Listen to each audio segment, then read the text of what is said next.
Hmm. Tonight we are debating, is feminism helpful for women? And we are starting right now with First Amender's opening statement. Thanks so much for being with us. First Amender, the floor is all yours. All right. Give me one quick second. I have to load up my PowerPoint slide. I have created a PowerPoint for this. And so I am ready to share it. Yes, I want to share it. All right, hold on one second. I also have to set it up on my OBS. So just give me a very quick moment. I just want to make sure that everybody can see it. Just Sorry, give me already one. making people so angry, First Amender. They're just, It will but not folks, take long. in I the swear meantime, it will not. folks, no problem. I've got it. Folks, if it's your first time here at Modern Day Debate, I'm your host, Dr. James Coons. We're a fully neutral debate platform hosting debates on science, religion, and politics. Don't forget to hit that subscribe button as we have many more debates coming up in the future, including Debate on 6. It's going to be this fall in Nashville, Tennessee. We're in talks with the Wilsons. For example, Rachel Wilson here right now and Andrew Wilson as well about debates in person at that conference. It's going to be tremendous. Who knows? Maybe even old 1stAmender will make it. He has a way with people, to say the least. Also, folks, if you haven't yet, please go to our Facebook. This is no joke. We are trying to build our Facebook because we realize people are going there. They're leaving X, they're leaving YouTube, and they're like, hey, Facebook, that's the future. Want to encourage you. It's All right, probably I'm not ready. really the future, but it's actually the opposite. But nonetheless, we are building our Facebook, and the reason that it can actually be useful is for those events that I had mentioned. For example, DebateCon this fall. We put out our announcements on Facebook and Twitter, or AKA X, and YouTube. It's another way of knowing when Modern Day Debate will be in your pin that Facebook link in the old live chat. And with that, First Amendment, the floor is all yours. Okay, and so we're going to look here. The question is contemporary feminism helping or harming women? Cough, cough. Is a debate with Rachel Wilson. Absolutely not, and here's why. GII and HDI are reversely correlated. What is GII and HDI? Gender Inequality Index, or lower is more equal, higher is less equal. GII is a composite metric of gender inequality using 3 dimensions: reproductive health, empowerment, and the labor market. A low GII value indicates low inequality between women and men, and vice versa. HDI is the Human Development Index. The origins of the HDI are found in the annual Human Development Reports produced by Human Development Report Office of the United Nations Development Program. The annual reports are devised and launched by Pakistani economist Mahbub ul Haq in 1990 and had the explicit purpose to shift the focus of development economics from national income accounting to people-centered policies. He believed that a simple composite measure on human development was needed to convince the public, academics, and politicians that they can and should evaluate development not only on economic advances but also improvements of human well-being. And this is what the modern HDI looks like currently and what they measure. They measure life expectancy, expected years of schooling by mean years of schooling, and GNI per capita or PPP purchasing power parity. HDI and GII are reverse correlated. Should there be a validity in Rachel's arguments in that feminism destroys society, we ought observe that anti-feminism to result in higher quality of living standards, not its reverse, for her hypothesis to hold valid. So I decided to plug in the numbers so you do not have to. I grab my HDI numbers here and I grab my GII numbers here. And here is the actual tables for you to see for yourself of the HDI indexes compared to GII indexes. The countries I did not include, but not because I hate them, it's because they have incomplete data. The result? Well, if you actually use the Pearson correlation coefficient for non-statistics majors, this basically just determines a positive or negative correlation of the data. What I did get is that I got an R value of negative 0.91. For people who are not statistics majors, that shows that we have a very, very strong negative correlation. And you can actually see that graphically here, where you see as HDI is increasing, that GII also decreases. With an R value of negative 0.91, and there has been over 170 values that have been put into it between each country, the two-tailed p-value is effectively less than 0.0001. By that conventional criteria, this difference is considered to be extremely statistically significant. Because of the very high statistical negative correlation, the hypothesis that feminism makes life worse for people or its results in the destruction of society, at bare minimum, the antithesis is actually the case. At bare minimum, mathematically, it is inversely correlated, meaning that when there is more feminism, not less, has higher quality of living standards. But as I have read her book, The Occult Feminism, The Secret History of the Women's Liberation, it became very apparent. Rachel Wilson, in rhetoric, characterological traits, and internal motivations, is very similar to Judge Claude Frollo, the villain in Hunchback of Notre Dame. Ad hominem? Yeah, but also please review this table. If we look at the aspects of Rachel Wilson and Judge Claude Frollo and as a part of moral crusades, Rachel Wilson frames modern society as degenerate and corrupted, advocating for strict traditionalist values, and Judge Claude Frollo sees Paris as sinful and corrupt, believing that he must impose his strict religious moral order on society. She has an obsession with control. She advocates for rigid gender roles, strict social hierarchy, and the rejection of modernity on the basis of her religious teaching. And Judge Claude Frollo tries to control Esmeralda, Quasimodo, and Paris itself to fit his religious ideology. Under a religious justification, she uses Christianity for the foundation of her worldview, often interpreting it in extreme ways. And Judge Claude Frollo uses religion to justify his actions, twisting the doctrine to suit his personal desires. There's a fear of corruption, seeing feminism, liberalism, and modern culture as inherently corrupting forces. And Judge Claude Frollo believes that gypsies' freedom and love are dangerous temptations that lead to moral decay. There's a projection in hypocrisy, in that she fixates on the perceived moral failings of others while displaying her own contradictions, i.e., why is she, a woman, lecturing men if she believes in the Bible? 1 Timothy 2:12. Judge Claude Frollo says condemning sin while struggling with his own sinful desires for Esmeralda.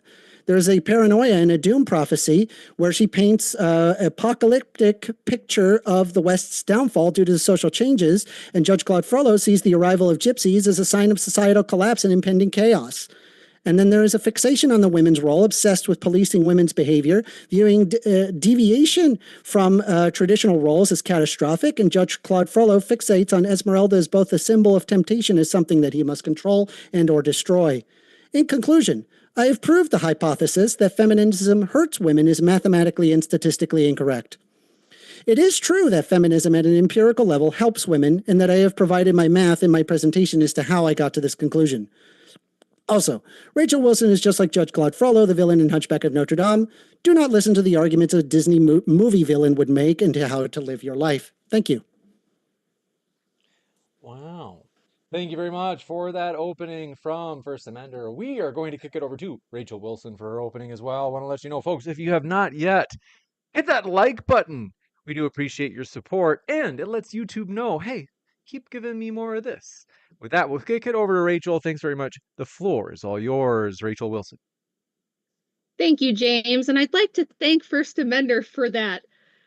Like, if Reddit was a person, Soy Jack meme, presentation, he even put a Disney movie in there. Like, what more could I ask for? Just a juicy, beautiful bait for me to start off this debate. So first of all, he starts with his lovely mathematical calculations of the harm and the feminism is good for women, using a bunch of data provided to you by NGOs, non-governmental organizations. There's a chapter in my book that goes over this information and tears it apart. And if he had I don't know that he read the book, because if he had, he would know that I do tear this data up in the book and prove that these NGOs that go into, like you saw his picture of the African women, right? These NGOs going into Africa, India, the few places in the world that haven't been completely overtaken by feminism yet, they go in there under the guise of, we're going to help women and children. And what I'm going to tell you is that this is code for depopulation. They have no interest in the health and welfare and well-being of random African and Indian women, these wealthy NGOs with billions of dollars at their disposal. Of course, they don't care about that. What they care about is pushing vaccines on the population, birth control, getting everyone on birth control, pushing abortion, putting Planned Parenthood and the Marie Stopes International, which is like a European version of Planned Parenthood, in these places. Why? To control the population, to depopulate. And they also have a big agenda to push women into higher education. Well, you might hear that and think, well, Rachel, they just want the African women to, have a good education. They want Indian women to, get better jobs and have financial independence. And they're just really caring billionaires. They're caring billionaire philanthropists, right? No, the reason they want women in higher education is this. The number one correlate worldwide, regardless of race, ethnicity, religious background, cultural status, or any other factor, to low birth rates, below replacement birth rates, is women's access to higher education. I know that sounds controversial because we think women go to school, good thing, right? But we are on the verge of a catastrophic collapse in the birth rate. South Korea is at 0.7 births per woman. The women there aren't even replacing themselves, and if this doesn't drastically turn around, it could spell like literal doom. So he says, I'm drawing this apocalyptic scenario. Yes, I am, because Japan and Canada are now implementing things like helping people do euthanasia, assisted unaliving of oneself, in an effort to solve the crisis they have of this massive aging population with no young people to support it. We're already seeing this impact supply lines, even here in the United States. This is why we have to keep importing labor. So huge problem.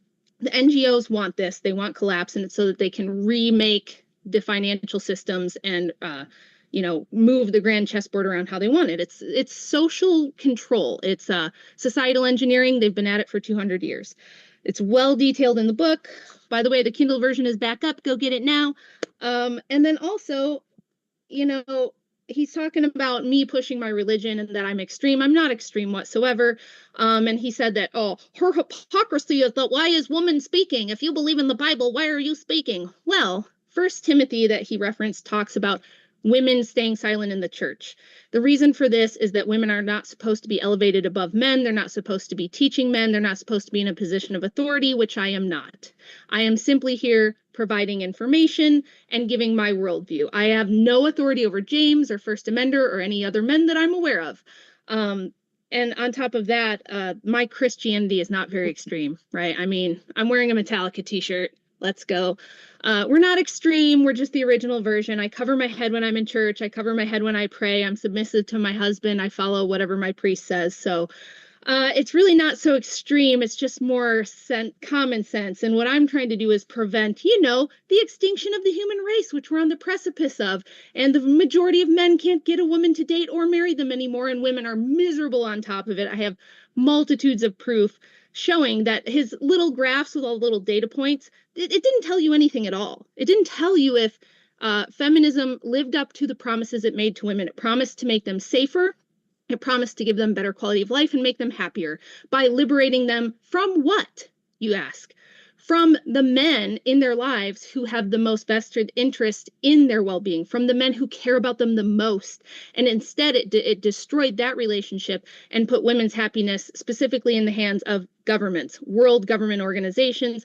And we have massive studies, which we'll get into and we'll talk about, which show that this is not the case and that women are not safer, they are not happier, and they are, if anything, much more vulnerable to the exact dangers that feminism guaranteed to rescue them from. That's how I started researching it myself, because women like me, who my priority was having a family, I wanted to have children, this society is extremely difficult for us women. It might be great for the boss babes at TPUSA, but what if you just want to have 5 kids, raise them yourself, and keep a man and stay married in this current society? They make it practically impossible. We're all pressured to go to work. So I think feminism has been destructive for women and society at large, and that's my opening. Thank you very much for that opening as well. Want to I let can't you hear know, you, folks. James. You're muted. That's right. I'm muted on Zoom, so she Yeah, can't James, hear you're me. muted. There it is. So There yeah, you go. long story short, folks, we are thrilled to have you here. This is going to be so fun. You won't even believe it. We are going to have a discussion now. Following that, we'll have Q&A. If you happen to have a question, feel free to fire it into the old live chat. You can tag me with that Modern Day Debate. Otherwise, Super Chat is another option, and that will push your question to the top of the list as we read the Super Chats first and in the order that they come in. So, with that, thank you very much. 1stAmender and Rachel, the floor is all yours. I got a quick question for you. I got a few questions actually for you, Rachel Wilson. These are pretty quick questions, and I'm just curious as to like how you would answer them. So, let me just ask you: which goddess do you think feminists are subconsciously worshiping today, and how do you think that affects daily politics? Well, I don't have to guess, and I don't have to wonder if they're subconsciously worshiping. So, if you go I'm to asking which TikTok, goddess specifically. yes, I'm gonna tell you if you hush your sassy little mouth there. All you have to do is go to TikTok, which the user base is what, 85% female. Put in the hashtag witch talk or put in the hashtag goddess, and you will find millions of impressions, millions of women talking about the goddess Kali and how she's a symbol of women's liberation because she only accepted the blood sacrifice of men on the battlefield, and she's a vengeful, Okay, so the answer to the archetype first of part of the revenge question is against men. Kali. And how do you think that is affecting daily politics? Oh, well, I'll tell you. So it's more, it doesn't just affect politics, it affects the entire pop culture. So if you go to a Taylor Swift or Specifically a Beyonce politics. concert, why should we stick to politics? We're Well, talking about the this is population at just the large. specific question. I got all sorts of questions for you because it's just, Sure. to me, it's so bizarre because I It's read not your bizarre. book. It's very It's not bizarre at all. disjointed. So No, it's like, I not just want disjointed you at just for all. the sake of the audience, right, to explain Yeah, I'll explain. that I'll it is explain. Kali But you have that to be it, and now you quiet, have or to else tell I me can't. I what, can't I want to, explain. I want to give how do Rachel you a chance. think that it affects daily You politics asked me a question, specifically? so let me All right. answer. All right, I we're just going want to to give make sure Rachel, that you we're stay going on to the give, hold on. rails. All right, 1stAmender, we got to give Rachel a chance to answer. So if you want to know expressly how it affects politics, you could look at all of the first female politicians that entered office under the banner of women's liberation, citing a lot of the early suffrage writers who wanted women to be liberated from men on the basis that Christianity was an oppressive force and that things like Gnosticism, spiritualism, and occultism were, and Lucifer specifically and openly was the symbol of women's liberation for first wave. So all of the women who were politically active marching for the 19th Amendment, there's an old saying that says there was never a suffragette who didn't sit around the seance table. My book goes over all of them. Susan B. Anthony, Elizabeth Cady Stanton, Matilda Joslyn Gage, all of the heroes of first wave were spiritualists, they were tarot card readers, they were automatic writers. So yes, they were very much into occultism and goddess worship. And there was a huge revival of this in the 70s. And Europe is filled with female politicians that's who great. That's followed the great, right? goddess. You've I'm answered my answering your question. question. The Yeah, 70s European female politicians, many of them who are all listed in the book, followed the goddess worship revival of the 70s, which was a huge like pop culture thing. Oh yeah, sure. So yeah, it definitely affects the politics of today. Gotcha. So, all right, let me ask you this. Are modern working women actually victims of a secret occult plot? Yes, that's a yes or no question. Are modern working women victims of a secret occult plot? No, that's not. You're trying to frame it. I'm asking you, is that a yes or no? Very simple. I'm not framing anything. It's not a yes or no question. I'm just. You're trying to frame it in a way that I have to say yes or no ask me to the a question that you framed. Ask me the question. Are modern working women actually victims of a secret occult plot? I would say no. I would just say no immediately. Why does that require nuance? Because there's more. Because there's a lot more to it. All of society. I'll explain it. All of society is governed by cultural engineering, marketing. Would you disagree that marketing does not subliminally control what a lot of people do in their lives? Why do you go get the McDonald's? Because I don't think it subliminally controls. I think it actively tries to influence your behavior, and you are consciously aware of that. I as far as like subliminal marketing, that's not true. There's no empirical evidence that subliminal marketing works. Like there have been experiments done with like the single frame thing and the popcorn, like trying to see if they would get more. That's not what I'm talking about. It's not real. But very- I mean, you're I'm just ignorant to curious, like, this are topic. modern working women victims of a They're secret victims of occult plot? propaganda. No, they're victims of a century of propaganda propped up by billions of dollars in NGO money. That's Which what is they're an a victim occult of. plot, right? Some of the people who were involved in it had this belief, and that's why they All pushed right, it. I'll take that as a that's yes. True. So then we're moving on. Okay. Do you believe that the CIA invented feminism as a form of mind control? By yes the way, or no? James, I'm only good with answering his line of interrogation if I get to interrogate him back. You can And if interrogate me all you if want. he has Like, to Sure. answer my I'm just questions as genuinely well. curious about All these right. No, you're positions. not. You're It's full of so shit, and you're wild bad. to me. You are. Rachel, is there a question you it's wanted Wait, to I'm ask? just wild to asking you simple questions. Go Was ahead, there a ask a question question. you'd I'll like to answer any ask question you got. first? It's only wild to you because you said you read my book and you didn't. I did read your book. You Why do didn't. you think Okay. I'm asking you these Okay, pointed tell me Hold on, hold on. one questions? thing you read I in wanna my give book. you a Tell me chance. something you read in my book. What I mean, I like what am I going to like talk about specifically? You talked Pick about all one sorts thing of stuff. out of the book There's a that you lot of thought like was really there's a lot of really bizarre, disjointed things. Like I'm sitting Like here and what? I'm reading about a god in Egypt, right, in ancient Egypt, and you somehow push forward like 1,000 years talking about Celtic mythology and how like that there's like No. I don't know, menstruation gods or whatever, or gods that Nope. desire to have like None of that's in the book. superiority in it. No, that what do you mean?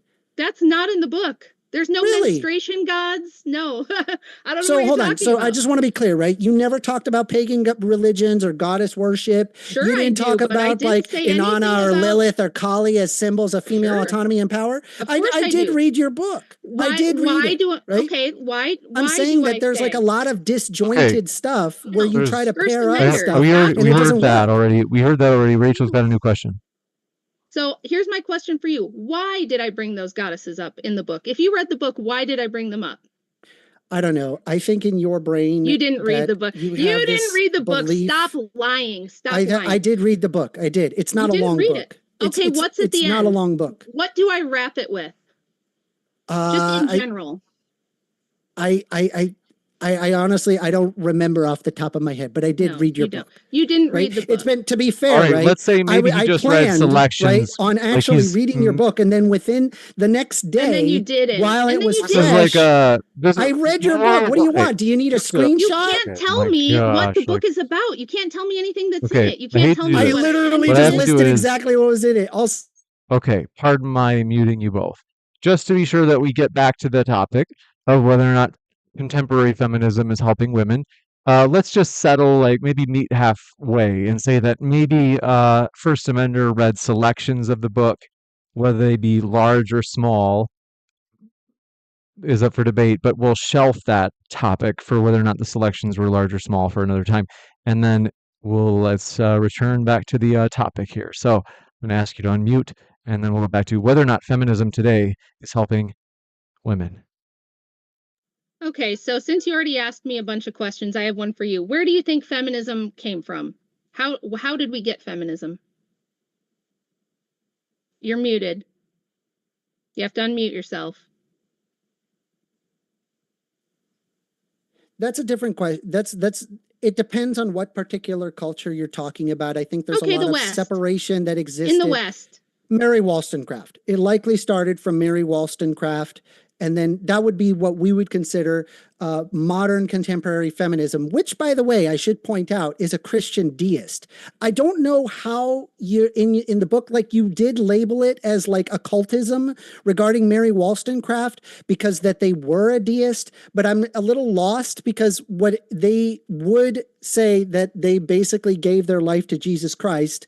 And they would also say that there is a God, but that the God doesn't actually influence itself, and that's somehow the occult. I don't know how you pair up, like specifically, like Kali, like 1,000 years ago, and then move all the way to Mary Wollstonecraft that has completely different ideas, and then say James said somehow he wanted to shelve the topic of the book. So unless you want me to explain how I know you didn't read the book, because that's what the book is me explaining the connection. That's literally what the book is. Let me help you. So you if you out. don't know how I connect it, you didn't read it. So do you think feminism was a reaction to patriarchy and abuses by the evil patriarchy? I'm going to share this real quick, and I want everybody to see it. I want everybody to Just see to it. be Just Hold on. sure, because you I don't want to downloaded be. it or whatever All doesn't right. mean you read What is it. that? Hold on, because hold you on. What don't know what's do in we? it. What is that? What does that say? Let me help you out. What does It that say doesn't there? mean that Okay. you paid Can any you I just think. look attention at or that that? you know Hold what's in on. it. I hate to It do Can this, proves you just but nothing. admit that I just did read your book? because. No, Can Where you is just because this? you admit that I don't know read your what's in book? Okay. it. Pardon my muting you both again. So, okay. It's not quite as exciting to debate whether or not First Amender sat in his little flannel pajamas and read your book, Rachel. So I think it'd be more interesting, more exciting, rather than imagining him in his little jammies reading your book, debating whether or not that happened. Is feminism today, are the things, let's say even maybe in first wave feminism, have they helped women or have they hurt women I or would love neither? to do that, but he keeps asking me to explain my book. So tell him to stop doing that, and I'm happy to ask. All you gave us was plot points on a graph saying, "Oh, this obviously proves that everything's better for women." Okay, then why do we have a little something called the National Incidence Study, which goes over 45 years of data, the most So, comprehensive data collected by all of the bureaus in the United States, everything from police to first responders to school psychologists, everybody who reports on any type of abuse is included in the National Incidence Study. And this study over 45 years shows that women and children both have not experienced less abuse, but have experienced increasing and more abuse as divorce and single parent families and single motherhood has been on the rise. So it shows, what all of this data shows is that the safest place for a woman is with her husband, not with a cohabitating partner, not alone, not divorced, not with her second boyfriend after she got the divorce, with her husband. And feminism was specifically one of the main tenets of first and second wave was to separate women from marriage, to make it easier to get out, to make it yeah. easier to break up. So how can you say women are better off when we are objectively at higher risk of all types of domestic violence, when this is one of the main promises of Actually, other feminism? way around. When you don't have feminism, it's actually higher in terms of Not true. domestic I just violence. explained to you that 100% that wasn't false. You're true. wrong.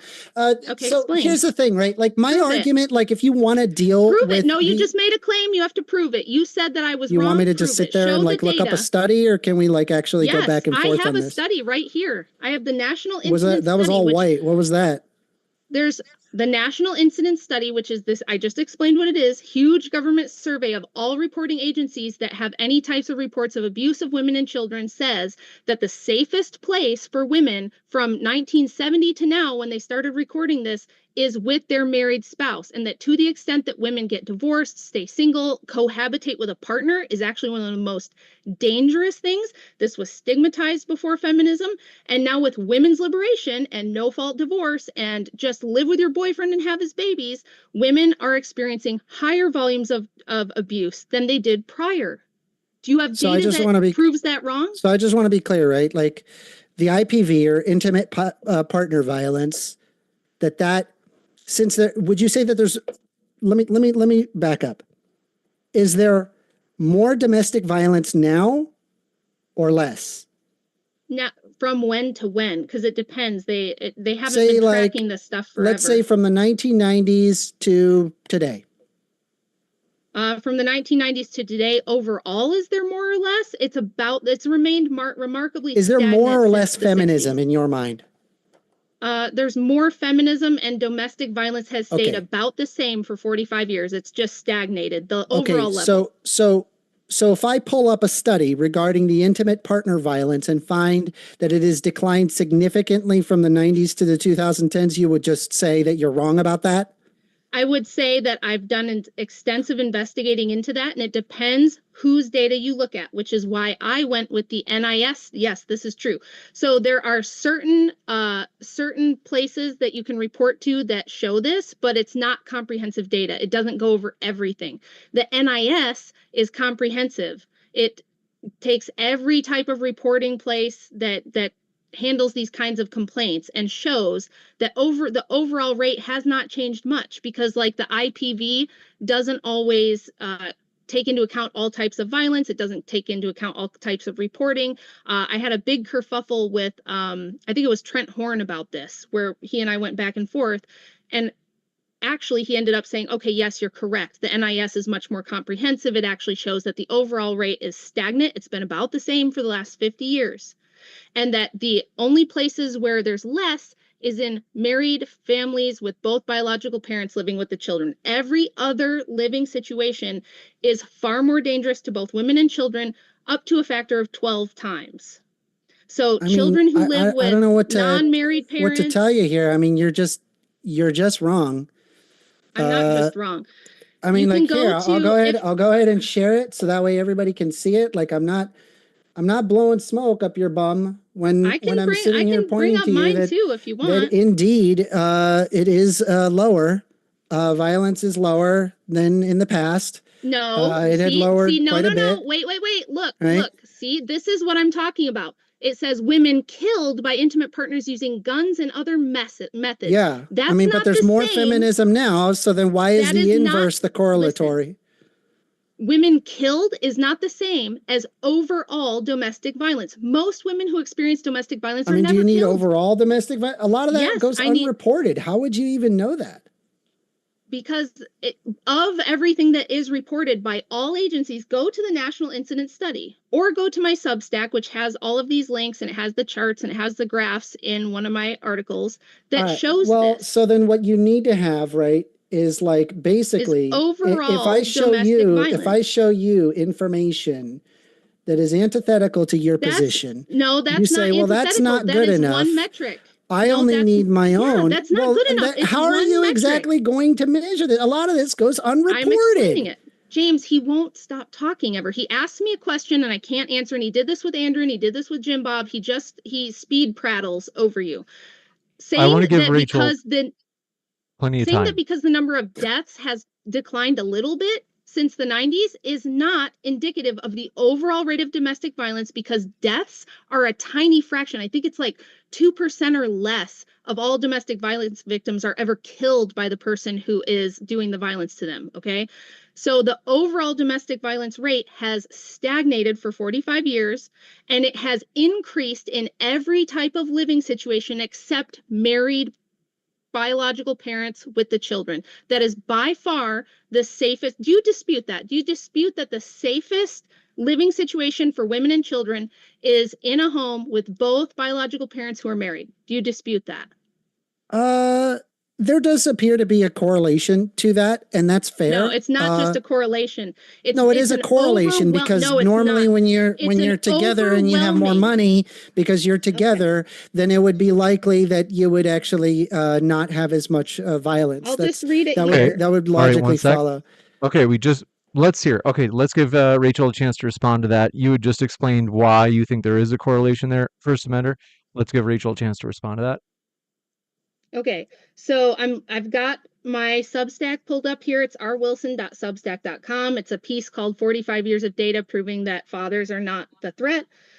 And it says that children living with single parent with an unmarried partner had the highest incidence of physical abuse by far, more than 10 times the lowest rate. Only 0.7 per 1,000 children living with two married biological parents were sexually abused, compared to 12.1 per 1,000 of children living with a single parent who had an unmarried partner. When it comes to emotional abuse, the rate of 15 per 1,000 kids living with a single parent with an unmarried partner is more than 8 times higher than the rate for kids living with both married biological parents. The rate of physical neglect, 7 times higher for kids who are in broken families. The incidence of children who suffered serious harm and endangerment was 9.5 times higher.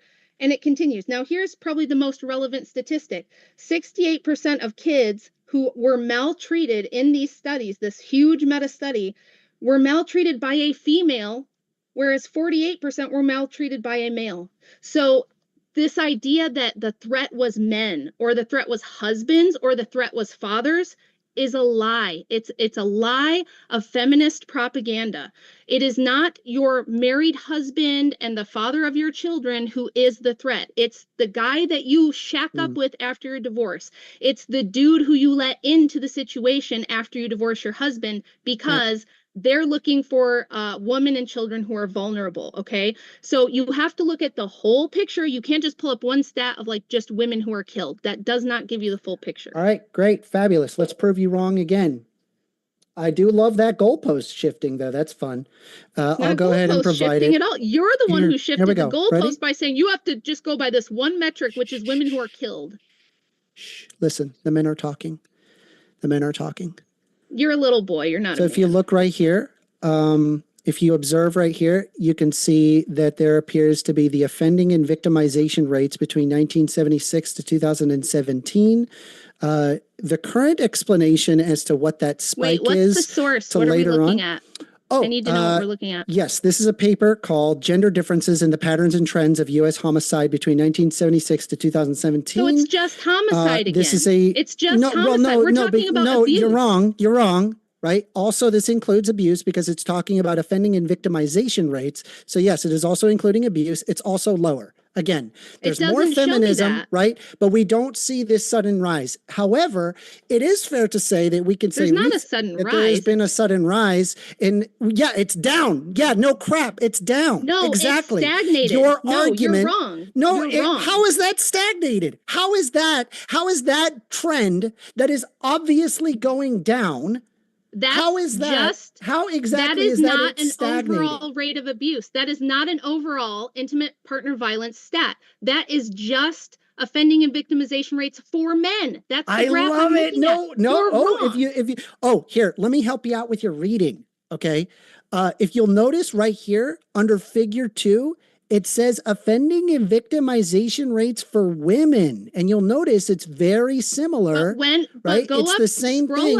And you'll notice that as there has been since the 1990s, right, there was actually laws that were passed specifically outlawing specific violence against women. There had been laws that have been passed. And then the result is there's less victims. Oh, what do you know? More feminism has resulted in less victimization, less harm to women, right? Now what, Rachel? What? Now what? What? I'm showing you the papers. I'm showing you the information. This is wild. You're like in La La Land. You're going to have to mute him. You're in La La Land. You're going to have to mute him. He's once again because he doesn't know the overall stats and the data, he's pulling up a random thing. Oh, look at the chart go down.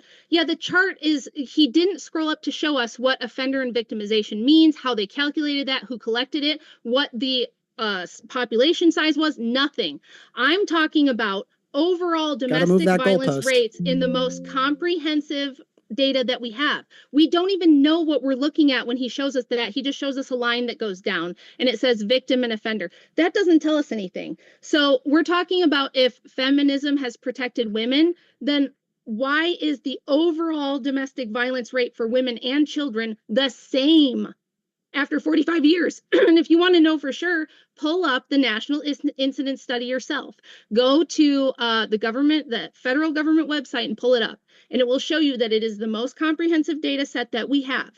Okay. It's whatever you were just looking at, you didn't let me look at the intro. You didn't let me look at the methods. I can't on the screen right now see the full view of what you're talking about, but I can show you this. Okay. On top of this, we have 2 huge studies. Have you ever heard of the paradox of declining female happiness? This is a huge study that came out in 2008. You ever heard of it? No. Okay, he's never heard of it. The paradox of declining female happiness opens with this. And this is a meta study across multiple cultures and focuses on the United States. And then there's a second follow-up study they did that was much more comprehensive and looked at the whole world. By many objective measures, the lives of women in the United States has improved over the past 35 years, yet we show that measures of subjective well-being indicate that women's happiness has declined, both absolutely and relatively to men. The paradox of women's declining relative well-being is found across various data sets, measure of subjective well-being, and is pervasive across demographic groups and industrialized countries. Relative declines in female happiness have eroded a gender gap in happiness in which women in the 1970s reported higher subjective well-being than did men. These declines have continued, and a new gender gap is emerging, one with higher subjective well-being for men. So women are not happier. They're not reporting that they're doing better. So are you going to tell me the women are wrong? Post link. How do I do that on Zoom? How do I do that on Zoom? While that link is posted, folks, want to remind you first, Thanks so much for your likes. We're already at 214. And Nora in the live chat said if we get to 250 likes, he would email everyone in chat his lewd and lascivious foot pics, quote unquote. Nasty guy. But hey, do appreciate your likes anyway. We'll give Rachel a chance to share that link with 1stAmender. And when the bars are up over 1stAmender on screen, that's not meant to apply that he's first offender. We want to be clear, he's not an offender. He's not a pervert. Is the bars just signify if someone's muted. So which we appreciate.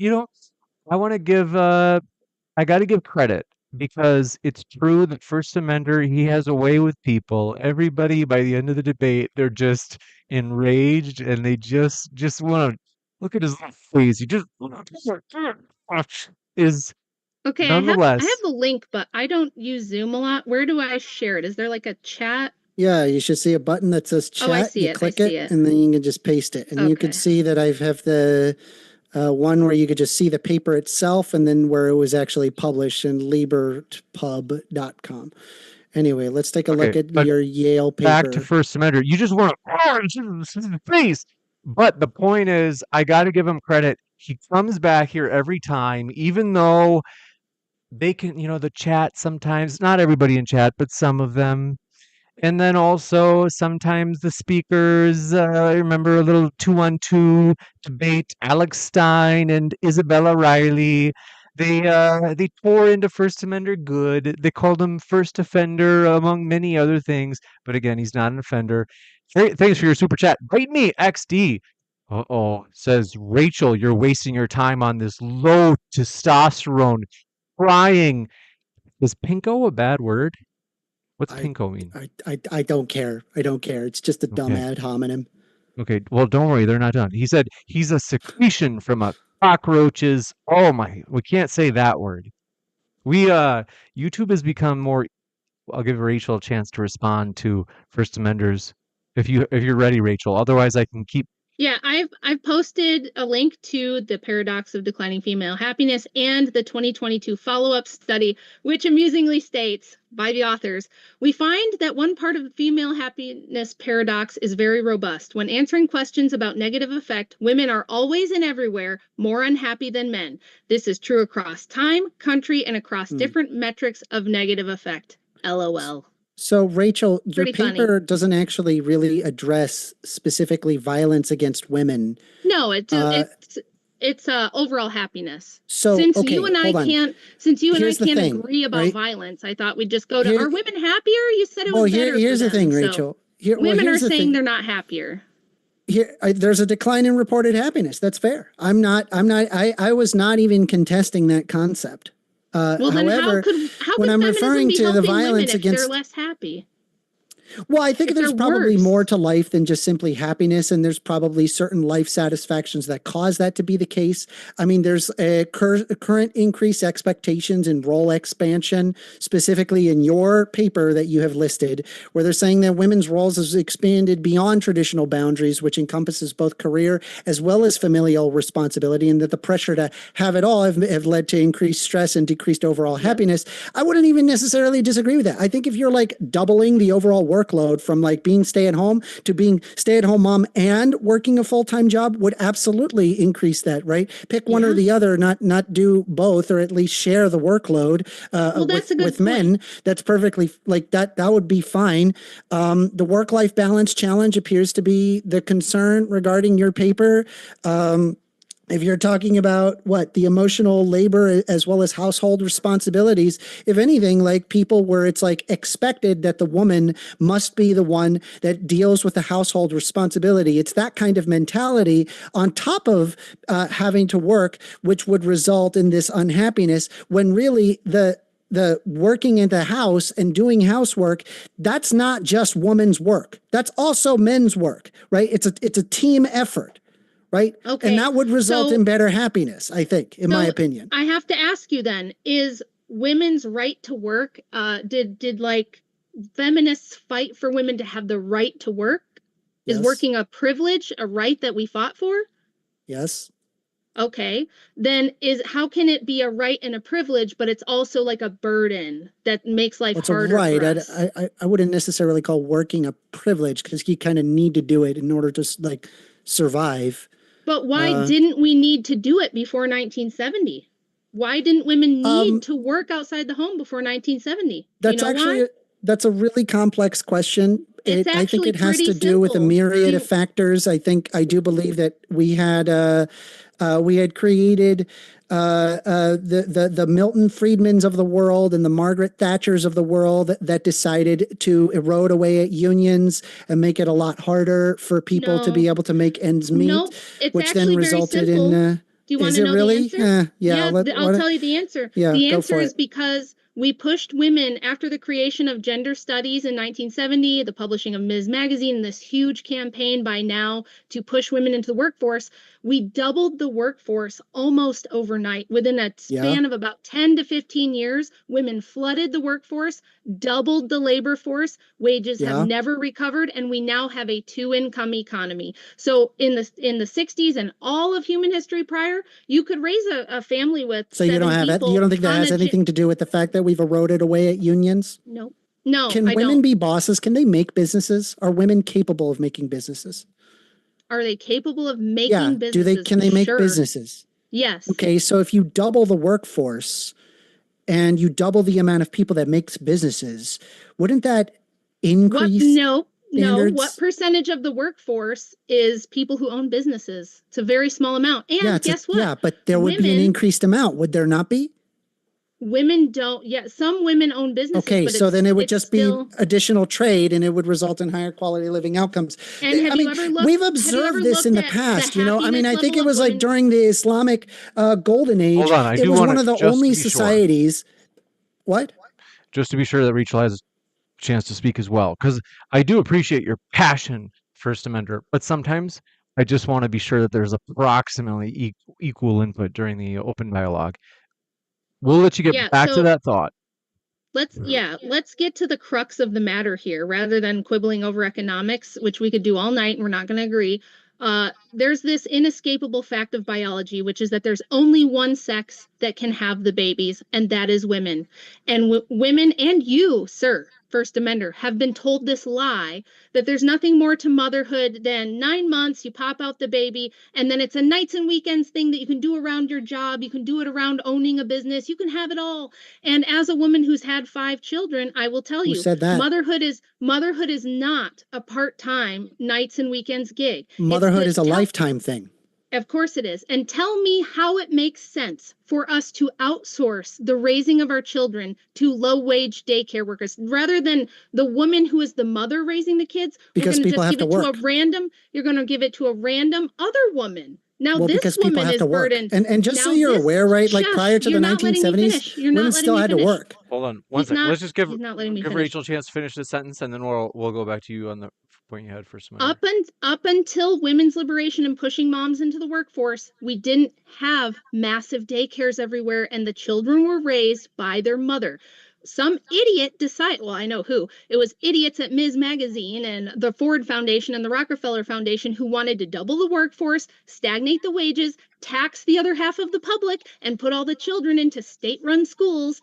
They decided, oh, we'll just convince the women that it actually makes sense to pay some woman $11 an hour to raise your child. Okay, well, what about that woman? Why doesn't she get to run a business? Why doesn't she get to have the fancy corner office and close the deal over brunch? Rachel, I've got news for you. The most inefficient, ridiculous system, and it's not going to last. Rachel, I got news for you, Rachel. Women had always worked throughout history, and I'll tell you how that's even possible. I haven't the heard people this that you're before. talking about with the man goes to work and the woman stays at home. That was typically people who are upper middle class and up. Nope. Regular people, they worked. Women worked. Do you think women weren't there working in factories in the 1910s? They were. Right? Throughout the 1910s, the 20s, the 30s, the 40s, the 50s, the 60s, how many women worked? How many? A majority of women worked. Nope. Over 50%. Nope, you are wrong, sir. The All right. statistics are, you are wrong. Yeah, but I Okay, mean, I so can't trust you and your statistics because, like, anytime I look throw it a up. statistic at Okay. you, you just say, well, this exact opposite thing that actually has nothing to do with what we were originally Nope, talking about you're, is actually the sir, case. why don't you, there's nothing wrong with admitting Your that you don't argument, right, know. didn't even have in your paper, right, regarding happiness, didn't even address that violence is lower among women now, even though there's more feminism now, right? So, do you believe that more violence, is more violence good for women, or is less violence good for women? I would say less, right? It's fair to say that. That was not an in. Did you just give me a statistic for overall violence, or was it just murders? Because Yeah, that's what no, you did before. I did give you a statistic for overall violence. Yes. Do you need it? From Do you need where? me to show you the chart again? Yes. Uh-huh. Yeah, you can look at right there where it says, here is mine, sci-hub.ru right there. You can see the actual paper right there. If you just scroll down, you will see that it actually has the exact thing that you're looking for. Figure 2, offending victimization rates for women. Remember that? Yeah, I can't go through Yeah, your it's whole down study. now. No, it's literally a single chart. I'm Where not is asking it? you to Okay. look at the But entire what study. does, okay, It's if you want to do this, James is not going to like it, but okay, we'll go over what's the definition of offenders. Okay, let's go back to the top. After declining, Wow. so we We have, he wants me to sit here and read and find out the definitions and figure out what that means, because we don't know what offending and victimization rates are. We don't know. Does that include all types of violence? Is it just fatal violence? Does it include grape?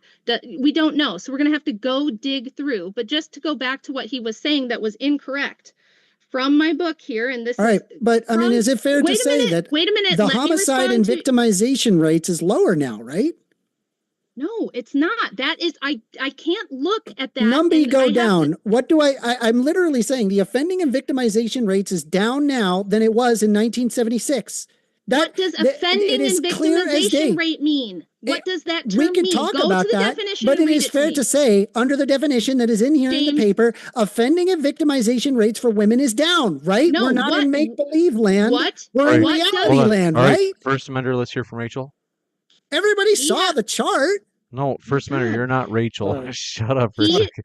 what he needs to do, if he wants me to contend with that data, he has to go up to the part of the study where they give you the definitions for the terms, and he has to tell me what they mean by offender and victimization. What does it include? How did they collect it? Where is it from? Because the NIS study, which is bigger than this one tiny study he's got, it's a meta study of everything, says that the overall rate of violence against women has stagnated and has been the same for 45 years. And that's from the US government. It's the most comprehensive data set there is. So if he wants me to contend with that, tell me what offenders and victimization means, because we don't know what that includes or how they put that together. However, you are wrong about women having always worked. Now, when people say women always worked, they're usually saying on their own homesteads with their husband.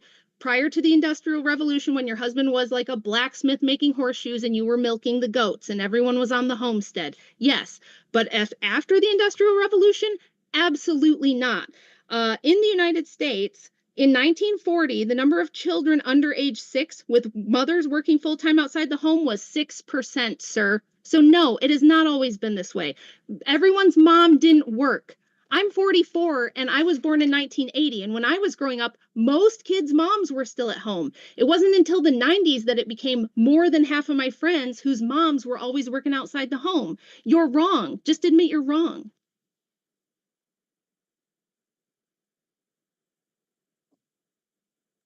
What year was that you said that it was like 5% or whatever? In 1940, the number of children under age 6 with mothers working full-time outside the home was 6%. By 2013, that number jumped tenfold to 58%. This is brand new shit. Everybody wasn't raised by the daycare, sir. That's brand new shit, and it's catastrophically bad. Broken homes, daycares. Do you want me to go over the statistics for kids who are raised without their dad in the home? Would you like to talk about that? Because I think the happiness of children matters, and I think it matters too the happiness of their mothers. So 90% of kids From what who I'm are looking homeless. at, in 1940, 27% of women age 16 and over were in the labor force. Yeah, I'm and through talking about mothers. 1945 during We're World War talking about II. mothers. See, he doesn't know how to read data. I'm So not it has to be asking what share specifically of women. mothers? Why are you cherry Yes, picking because we're data as talking opposed to about just looking all daycare. women?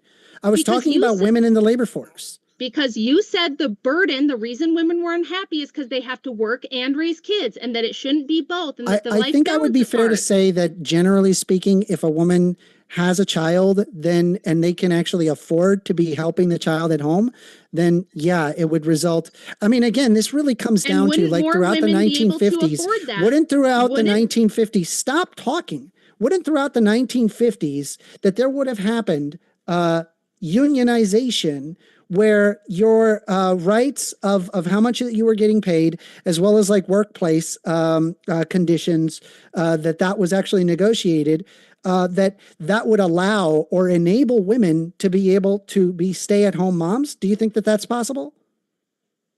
What did you say at the first part? In the 1950s, what? Okay, if you have unions that are able to Yeah. negotiate the wages, right? It's not a wouldn't lack that of mean unions. wouldn't that mean that since that they're getting paid more money, women can have the choice if they want to be stay-at-home mothers?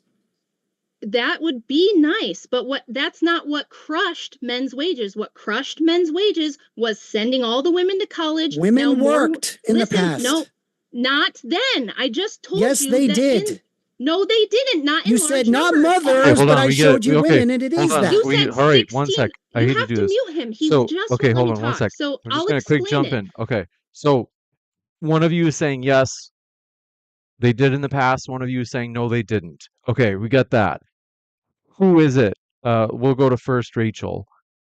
Rachel, this is a there. I don't know if you know if you're on mute, so we'll give you a chance. Let's go with Rachel first. You're unmuted, Rachel, so you can go for yeah, I'm letting you go first, and you're still mad. Okay, Okay. first amendment. Rachel, go ahead. I'll explain, and then he can tell me if I'm wrong. So prior to 1970, the vast majority of women did not work full time outside the home. Yes, historically, some women have worked sometimes, but it was never the norm for all women to work. Like he even said, 16% of the labor force was women. During World War II, that temporarily bumped up. It went right back down because women hated it. They'd rather be at home. Mothers working is what we were talking about because of the context of what he said, that women are unhappy, but it's only because they have to juggle work and raising kids and you can't do both. It's hard to do both. Yes, I agree. The reason men's wages have stagnated and been suppressed and have never recovered is because we doubled the labor force by sending all the women to college. Women graduate from college at a far higher rate than men now. They also carry the majority of college debt. So every family is starting with a giant burden of student debt, both parents trying to work, and this is the number one reason people are only having about 1.5 kids now. Okay, so he's wrong. The majority of women did not work until 1970. It was only after the creation of gender studies departments that we shoved and pushed women and told them, you have to have a career, you have to have a career. Being a stay-at-home mom is for losers. So that's why men's wages are not better. It has nothing to do with unions. How do you like them apples, first amender? What's your response? I'll give you a chance. You're unmuted now. I mean, I think if you want to fix, say, like having children and the birth rate, and you want to address birth rate decline, right?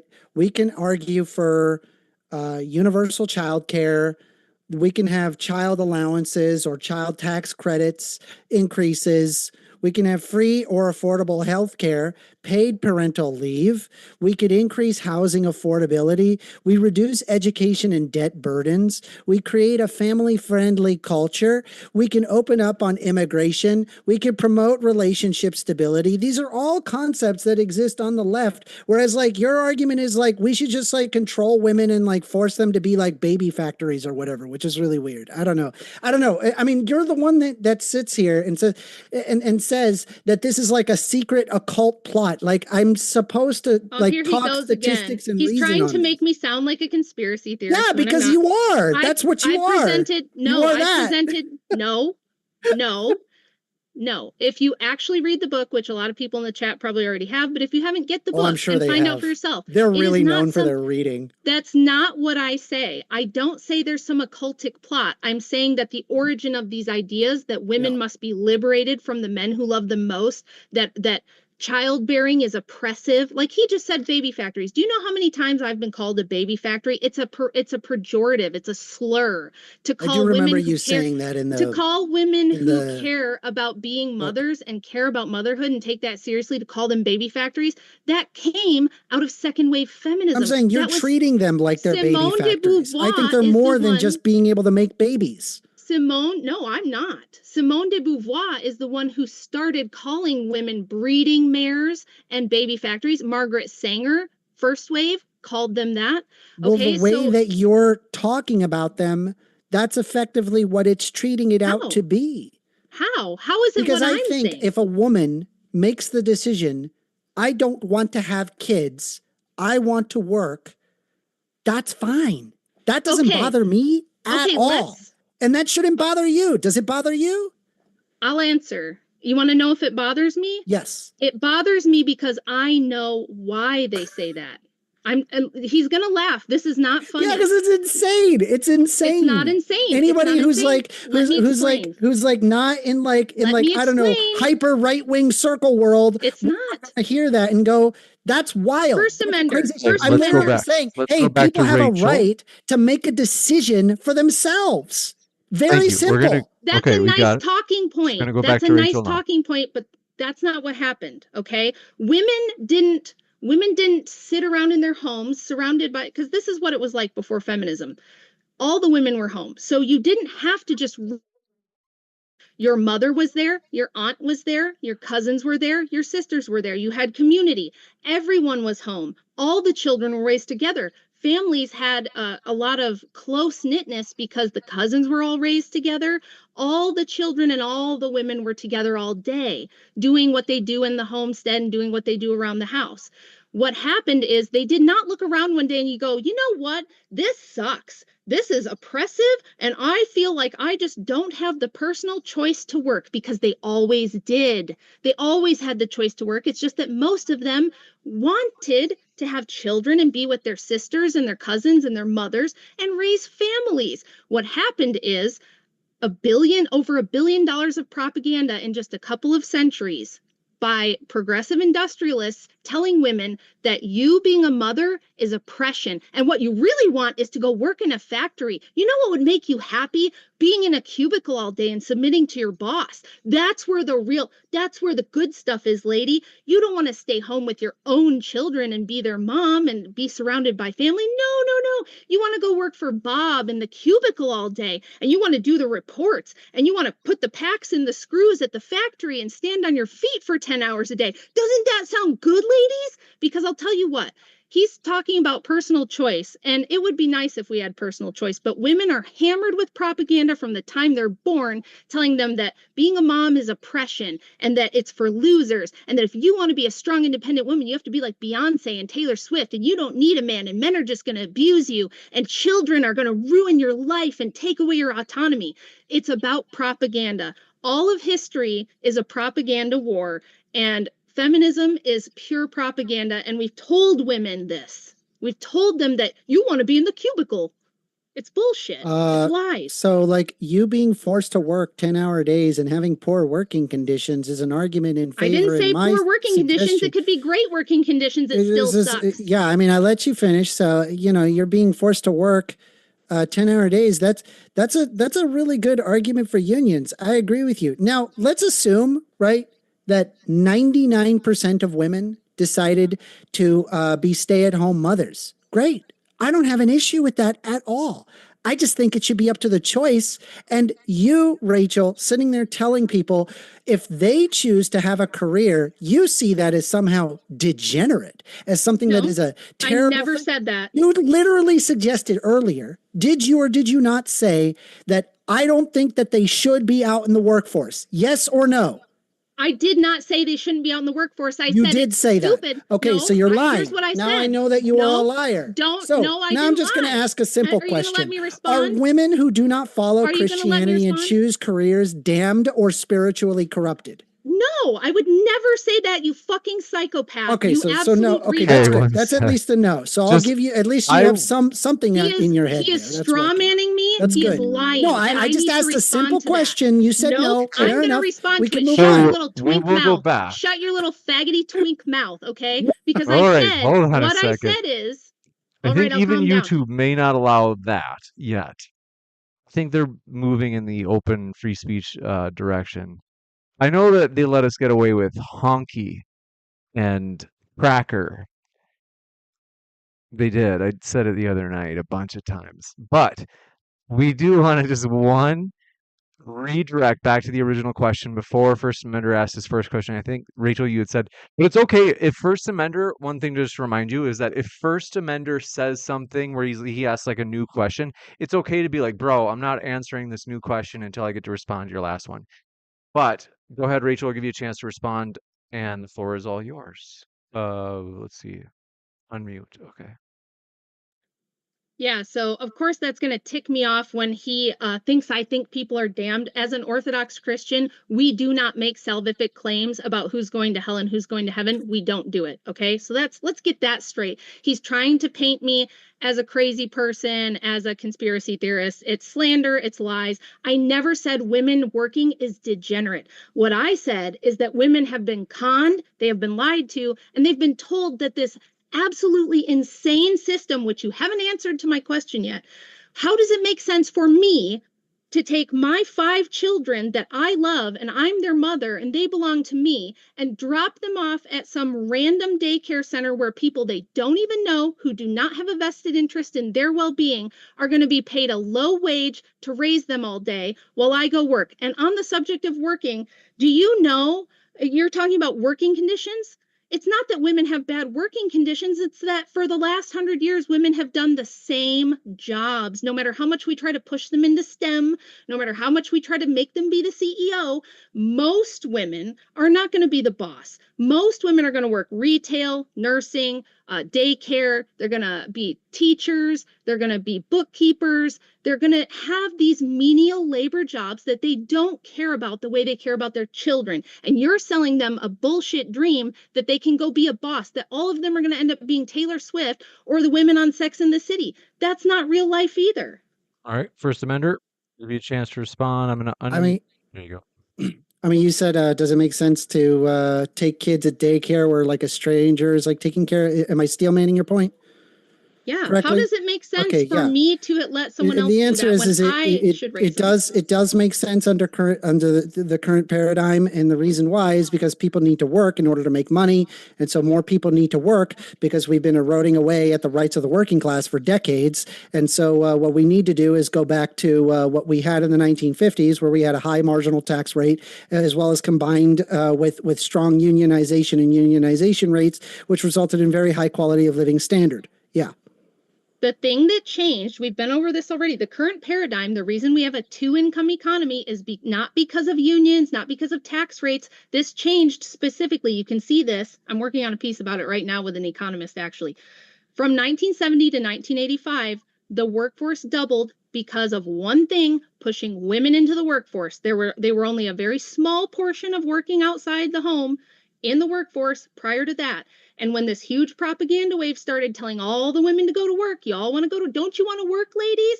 That is the reason we have a 2-income economy. So when women say, well, I want to work, women can and also you can make take jobs. away my right to work. And then I go, why do you want to work? And they go, well, I have to work because we don't make enough money Because off my of capitalism. husband's income.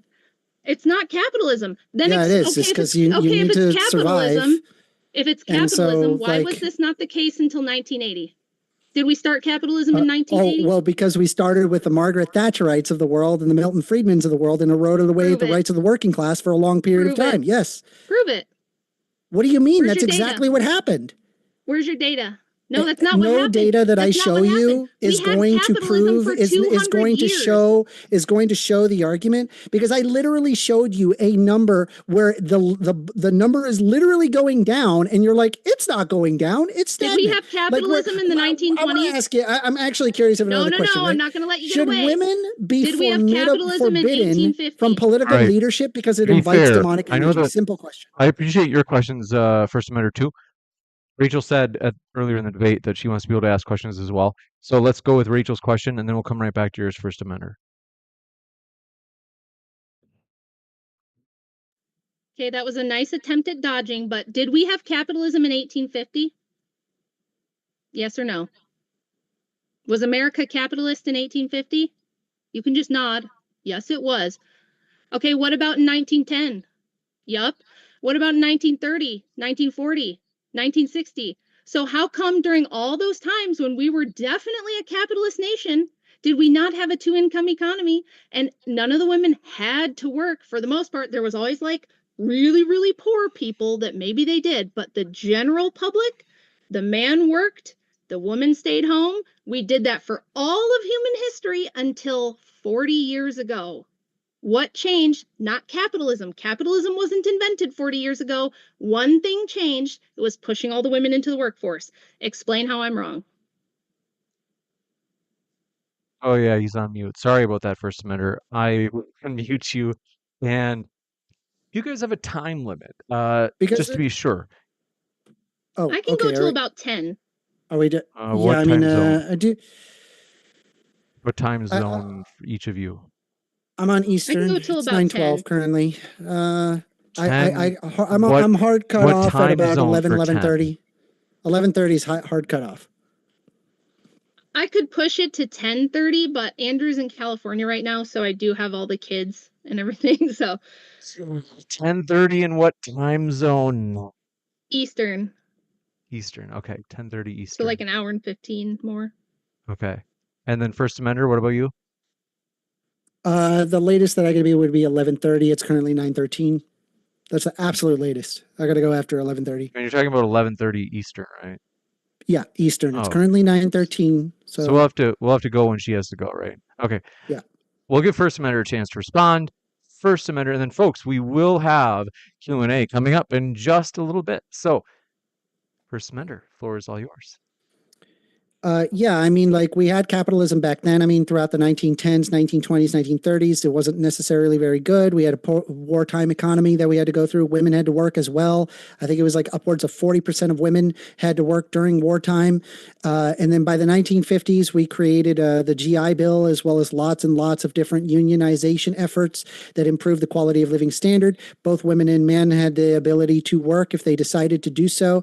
You are correct that women who had children, they typically would not have to work because, of course, if you have a very if you have it where it's affordable to be on a single income, then that would logically make sense. So yes, unionization efforts would in fact result in women being able to stay home.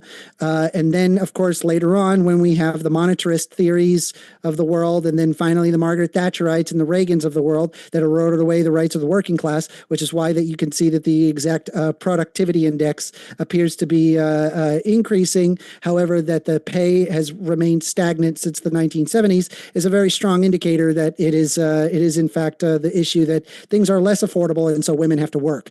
That's just, I'm sorry. I mean, I guess we just fundamentally disagree. I mean, you could sit there and say that this is a result of, I don't know, some bizarre occult thing.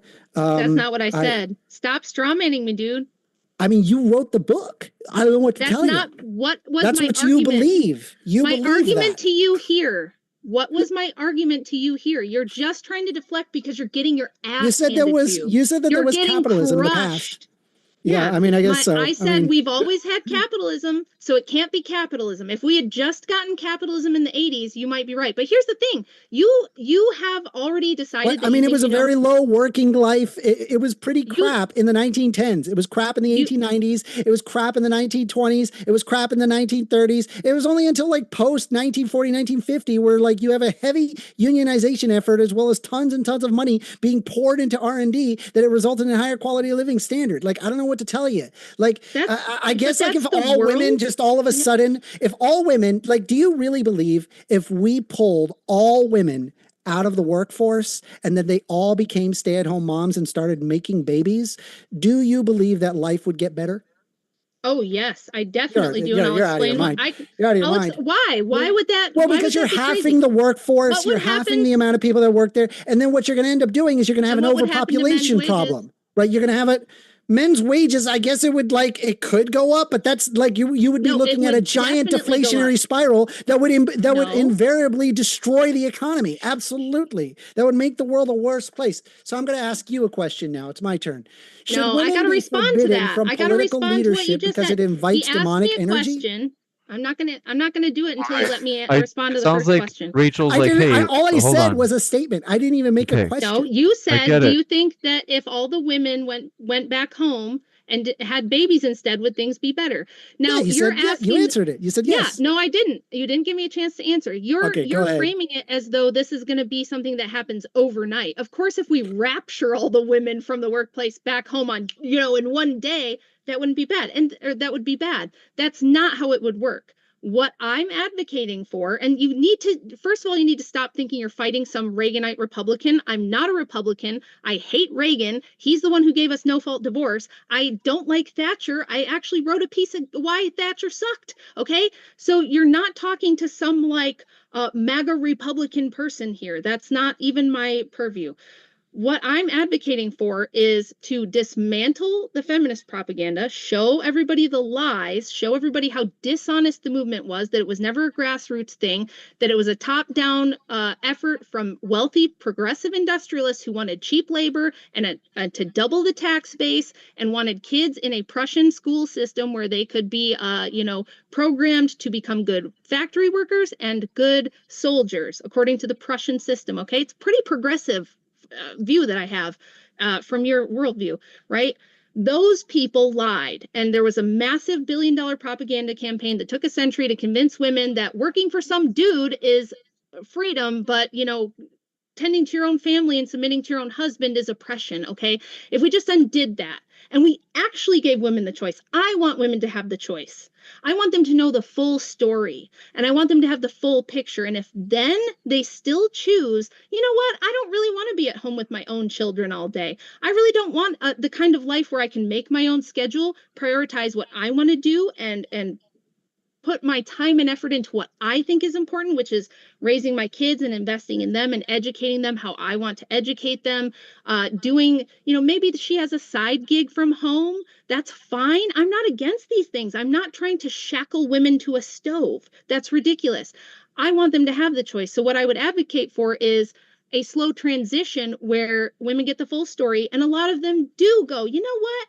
Racking up a bunch of debt and going to college to start a career. And then I don't even think about maybe having a kid until I'm 35. And by then it's almost too late and I might have trouble. Like that does seem like a bad deal. I do kind of want to stay home and have my family first. And maybe when my kids grow up, then I'll work. Okay. I think if we gave women that choice, they would choose it. And just to wrap, Simone de Beauvoir said this to Betty Friedan in an interview in the 60s. She said, no government should be authorized to give women the choice to stay at home with their children because if there is such a choice, too many of them will choose it. And that's why they did the propaganda, because if women knew and they could choose, most of them would want to stay home and make a family, not work in a cubicle.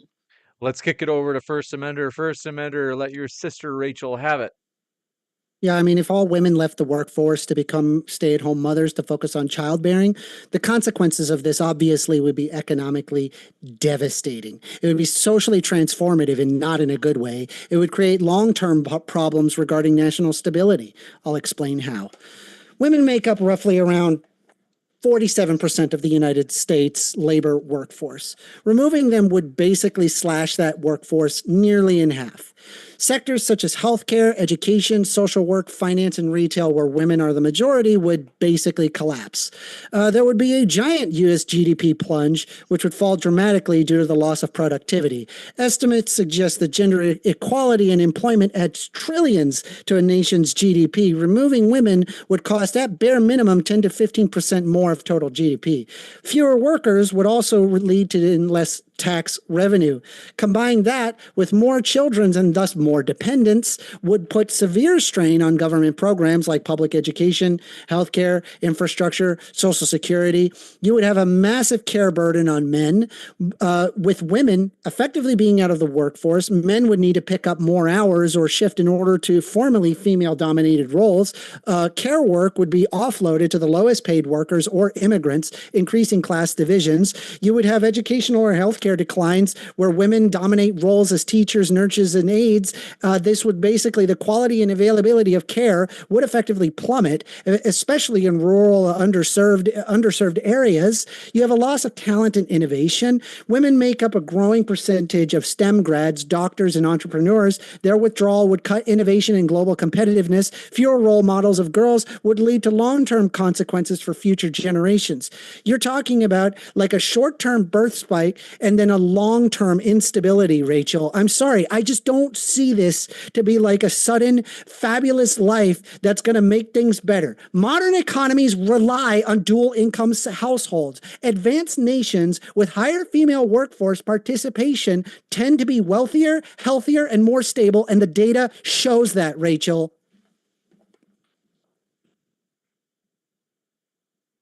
Can I respond to that?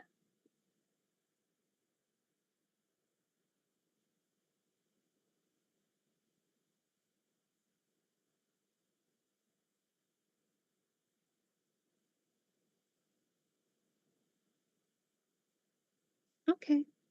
Okay, so again, what 1stAmender does, he has no life experience. It doesn't sound like. It doesn't sound like he's raised kids or have a family or anything like that. He just listens to liberal, progressive talking points. He looks at data and he thinks he knows how the world works. I was not, again, advocating for some sudden shift. I was saying over time we can trend back towards mothers staying home. I'm not saying no women should ever work. As we both agreed, some women have always worked sometimes. Pre-childbearing years, you can work. Post-childbearing years, you can work. I think that's fine. Mothers need to raise the children, not daycare workers. We already have low-quality immigrants doing most of the daycare work and the raising of children. I'm sorry to tell you, but it's generally uneducated people who are doing daycare. Low-quality immigrants. It is. It's low. You said low quality. You said the care would What makes them low quality? would plummet. I'm uneducated people, whether they're immigrants or not. It's women You who think an can't do immigrant can't be anything else. educated? Can I talk? It's my turn, so be quiet.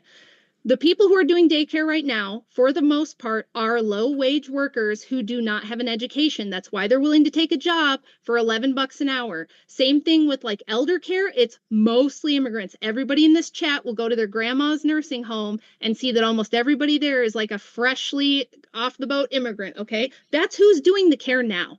So what I'm advocating for is not this sudden change, but you're wrong. You're completely wrong. This would not be a short-term birth spike. If we change the culture back to what has worked through all of history, we have thousands of years of history to look at. Things have changed, they can change back. And this idea that they can't is ridiculous. The only continuum is that things always change. This is not going to be sustainable. The birth rate now is not sustainable. So we're going to move back. Yeah, we're going to move back to women staying home and having more babies. We're going to incentivize it. The Trump administration and several other governments around the world are already doing this because what we need is more births for the workforce. It will create a huge workforce. So he's just wrong. He's wrong. For the dialogue, this is that time that I wanted to bring up that question, folks. We will go to the Q&A very shortly. Thanks, Bite Me XD, for your super chat, and Fat Ass Dogs, thanks for your super chats. As mentioned, folks, we'll have the Q&A in just a little bit. There's one last topic I want to get your guys' opinion on, is women's suffrage. In other words, if I understand right, 1stAmender, you would take the conventional view that I think the vast majority of Americans would take. You would say, yes, like it's good that women can vote.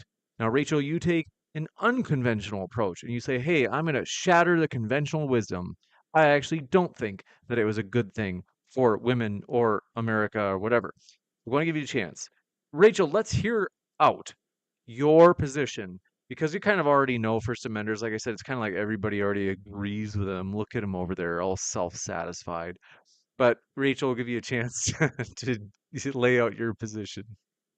Well, my position is actually the conventional wisdom. His is the brand new thing that's only been around for 100 years. And this idea that everyone should vote, I think universal suffrage is probably one of the most destructive things to democracy and freedom, actually, for multiple reasons. One is women and the female vote. I have a book right here all about it by a woman who loves suffrage, and she will tell you she's just like curious, an advocate. Did you vote? She's an advocate for it. I will tell you in a minute. The women's vote. This book is like a comprehensive study of how women have voted since they've gotten the vote. And the truth is that we would not have unbridled immigration, open borders, the welfare state, the nanny state, the NSA, the TSA. We would not have any of this were it not for the women's vote. The progressive agenda would have never gotten through, and it wouldn't exist if it weren't for the women's vote, because their female instincts to care for everyone and like make everything secure and limit risk and produce a nanny state and be the government is everyone's mommy and daddy now is why the progressive industrialists funded and pushed suffrage. It was wildly unpopular among women. Only about 4% of women wanted the vote, according to the like referendums that they did prior to passing the 19th. That's why women didn't get to vote on it. The suffragists themselves shut women down from being able to vote in referendums on whether they wanted the vote. And they said, women don't know what they want. They don't know what's good for them. We're just going to push this through anyway, which is insane. So no, I don't think everyone should vote. One person, one vote is a terrible idea. It leads to oligarchy. It leads to the kind of things we've been having since the year 2000, where nobody trusts certain processes in the democratic system. I don't want to say on YouTube, but we have a lot of doubt about our systems and what people are actually voting for and who they're actually voting for.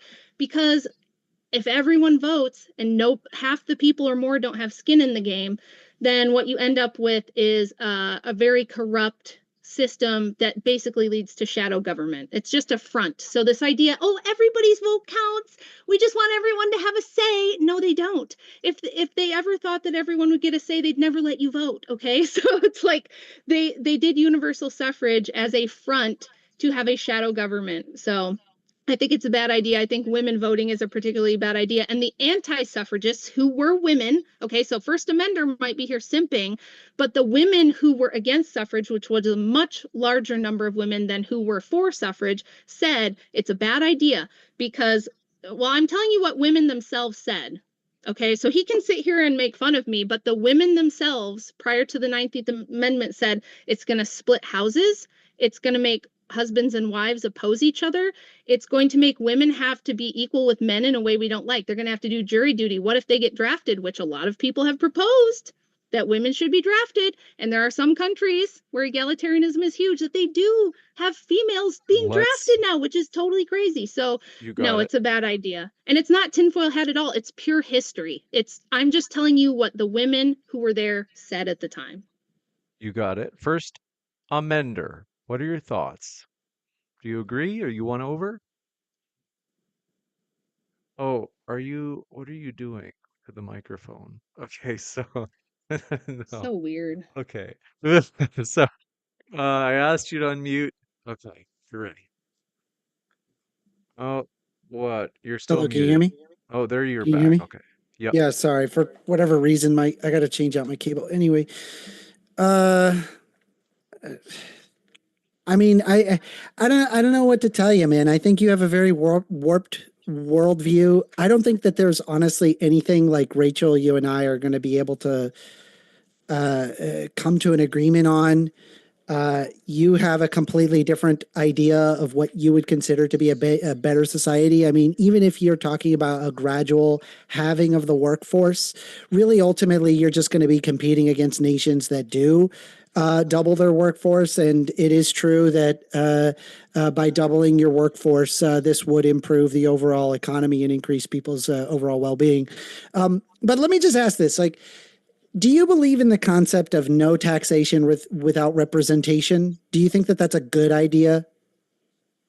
I don't know how I feel about the concept, but I know that under King George, we were paying like 4% in taxes, and now we're paying like 50 something percent if you include all the consumer taxes and the income tax and Social Security and safety net I mean, we can taxes. talk about that, but we're far higher taxation taxed without and far less no free. taxation without representation. Is that a good idea or No, bad idea? I have a Hoppian view of democracy. I think democracy sucks. I think Hoppe was right. I think it's the God that failed, and I think that it makes a lot of promises that So it you're not never going to answer the delivers on. question?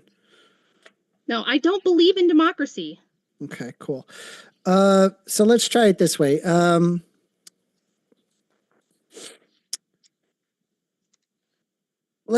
Do you think, and I'm going to ask this fun question. Do you think that Beyonce is a part of a secret goddess cult? Yes or no? No. Okay, that's good. I appreciate that. No, That's not I what think you that wrote in your I book. think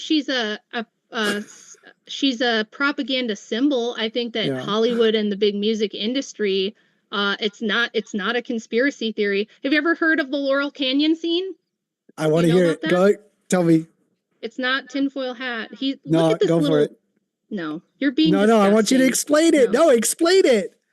I'm just blocking the rays so I can understand what you have to say. Do you know that almost all of the musicians from the 60s, like the boomer What was musicians, what you were said? completely the Laurel Canyon scene. It was completely fabricated. So like the Beatles didn't write most of their own music.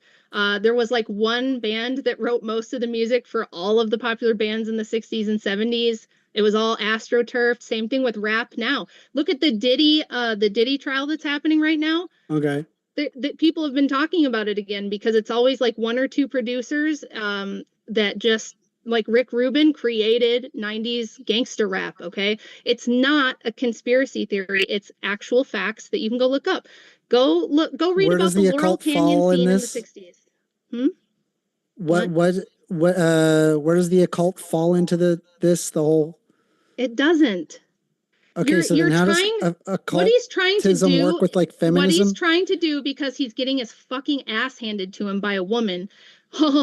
Which he should love since he's such a simp. He should be like, yes, queen, please Don't threaten beat me with a more. good time. Stop. Spank me more, mommy. Spank me more. But no, what he's doing is trying to You discredit said it, me not by me. making me sound crazy because all I've done Yeah, is because prove you it wrong. does sound All crazy. I've I done is prove you agree. wrong. I It didn't does sound make crazy. I And I didn't show make a you single papers that especially I didn't number go down shut and your you think mouth. that it's No, stagnant. It's that hilarious. no, that was Like bullshit. And you're like it's after like a this, I'm gonna joke. tear. After this, I'm gonna go to that link because I have Yeah. it here, and I'm gonna Yeah. tear your ass apart, and Do I'm gonna it. prove I'd that love you it. don't know data. You pulled something out of your ass, hoping it Yeah. would stick, and You it don't know didn't. anything It regarding didn't. the statistical correlations either. Oh Because yes, I do. what did you Oh say yes, earlier? I You were do. like, he wants to come in here and say, What he wants to do numbers, is right? pretend that I'm making an argument Because about I the definitely occult, and don't. I've never I don't know how mentioned to it. read charts or I've do any of never that, mentioned right? it. I've never mentioned the occult. I haven't made a single argument regarding the occult in But this your at all. book does. He Your thinks that book because made I your argument mention for it, me. It was yes, great. that's not what we're talking I about. recommend That's not every what we're single talking person about. in to I read her think book, man. I that do. Rachel Everybody is should trying to read the say. book so they can get the full story and find out that you're a Yeah. lying sack of shit. Very I didn't call him interesting. gay this time. This I mean, is- he's disgusting. You did call me an Everybody hates F-bomb. him. Well, That's gonna be that's Everybody fine. hates this guy because into- he's slimy, he's dishonest, he won't argue in good Aw. I'm not faith. dishonest. I gave you the Aw, You're actual come numbers. straw I can show manning you me the the charts. whole debate. We're gonna- The whole debate, all you've done is straw man me. You go, what about the occult though? What about the occult? Yeah, I'm because like, it's that wasn't my stupid. argument. It's stupid. You It's won't obviously address my stupid. argument. I didn't We are make gonna that jump- I argument. did address your argument. I Read showed you my papers. actual arguments. I We're didn't gonna- I did. argue the I occult, addressed not even I once. answered every single one of your questions. Well, No, you we're gonna didn't. jump into the Q&A.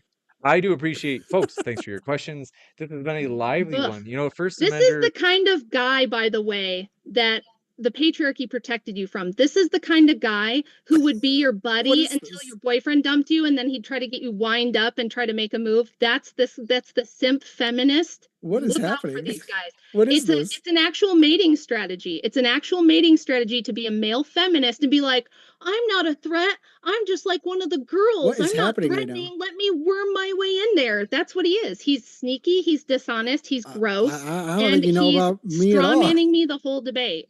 All right. And all the women in He's- the chat know what I'm talking he's- about. The ladies know what I'm talking about. He's Yeah. not, in his defense, he's not an offender. We don't have any evidence of that. We're gonna I jump didn't say he in. was an offender. I said he's a male feminist, and male feminists are male feminists as a mating strategy. It's a legitimate mating strategy. Yeah, I'm sorry. for I beta believe males. in like equality for pretty much everybody, which would make me a No, you feminist. don't. Yes, You unfortunately, know I do. that because you're I do. I not an fundamentally alpha, do. you're not like an attractive type of a man that a woman would want, that your only possible shot as a I think I mating look strategy okay. is to be a male feminist. Listen, I think I look It's to go, okay. That's ladies, messed up. I love you and I First care about you and I don't like the big mean alpha men. Those big mean alpha men are Why bad. does it always come down no. into like how I look? Like why does Look, like there's It's no not, argument? it's your attitude. There's never an it's argument. not how you look. No, it's not how you First look. Amender I mean, is- you're the one way that doing you- it, not me. I'm pointing First out the Amender, ridiculousness I of your hate to argument, bring and you this just as, like, don't like two it. You don't like siblings. No, me you're super pointing a mirror sneaky. in your You face. No, I hate to do this. Okay, First Amender, first, he is very masculine. Okay? I feel like I'm hosting a debate between Rachel and He-Man. So we're going to move into the questions. Now, want to do a couple quick reminders, folks. First, we're going to try to move fast because we do have a good number of questions. Starting out with Bite Me XD says, Rachel, we got that one actually. And J Dan says, question for both. Hey, sorry if you all said this already.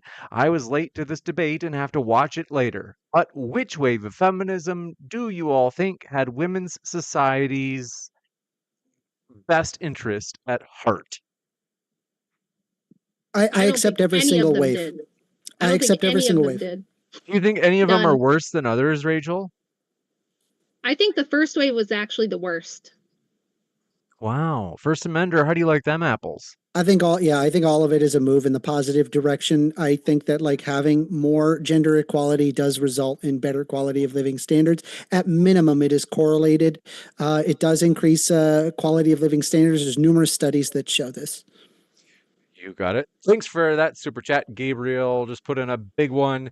Appreciate that. That reminds me, folks, I had gotten off track. Is that, folks, if you put in any sort of gift towards the GoFundMe. So if you didn't know, Modern Day Debate and Uncensored America, we are collaborating. We are hosting amazing in-person debates. So, for example,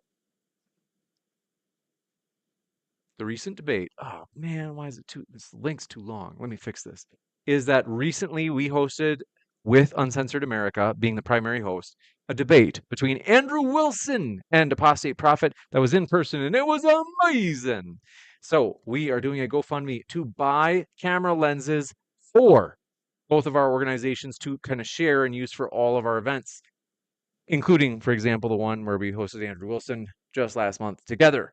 Want to encourage you, if you put in any amount to the GoFundMe and let me know that you did, we'll read anything you would like within reason for your super chat. So it'll be basically what I mean by that is you don't have to put a super chat into YouTube. You can just put a donation into GoFundMe, and then no matter how long your question or comment, just keep it. It has to be YouTube content friendly. Which, by the way, for real, YouTube is like really loosened up because we have a rule here at Modern Day Debate. I don't know if you guys heard. You can't say any racist or you can't use any racist slurs. We don't like that unless you're calling someone a cracker or a honky. That's okay. So we actually encourage it. So I do want to encourage you because it's going to take the power away from the word. Is that people are like, James, I don't know about this, but it's like, hey, if we use it all the time, then it's just going to be meaningless and it's not going to have any power. So we do actually encourage you use the word honky or cracker. What are some other words you can use for whites that are supposed to be like a racist put down? Can't be I it. don't know. Casper. Look at Casper, 1stAmender over there. Actually, Casper, I mean, 1stAmender, you look like you have a glowing tan since last time. Have you purposely been tanning? Actually, you caught me, James. I have. I've been walking. Wow. Yeah, I decided while I go jogging on my jog days that I would just remove my shirt and just go a running. Oh, wow. Oh, someone in chat got a good one. 1stAmender, thanks for that answer, you mayo monkey. And with that, we're going to jump into this next question. You look like you didn't like that. Okay, Sony Erickson says, "Show us those biceps. Keep up the good work." Thanks to your kind word. I don't. I think they're talking to you, 1stAmender. Wow. Oh my goodness. Rachel looks impressed. Whoa. Rachel can barely contain herself. No, no, don't go too far. No, Come on, let's go. no. Let's go. Okay, all right. It was like, let's all forget about I that. got Let's that otter pretend that did. body. We're gonna pretend that didn't happen. Governor Fat Ass Dogs says, "Who is better, Matt or Jeff Hardy?"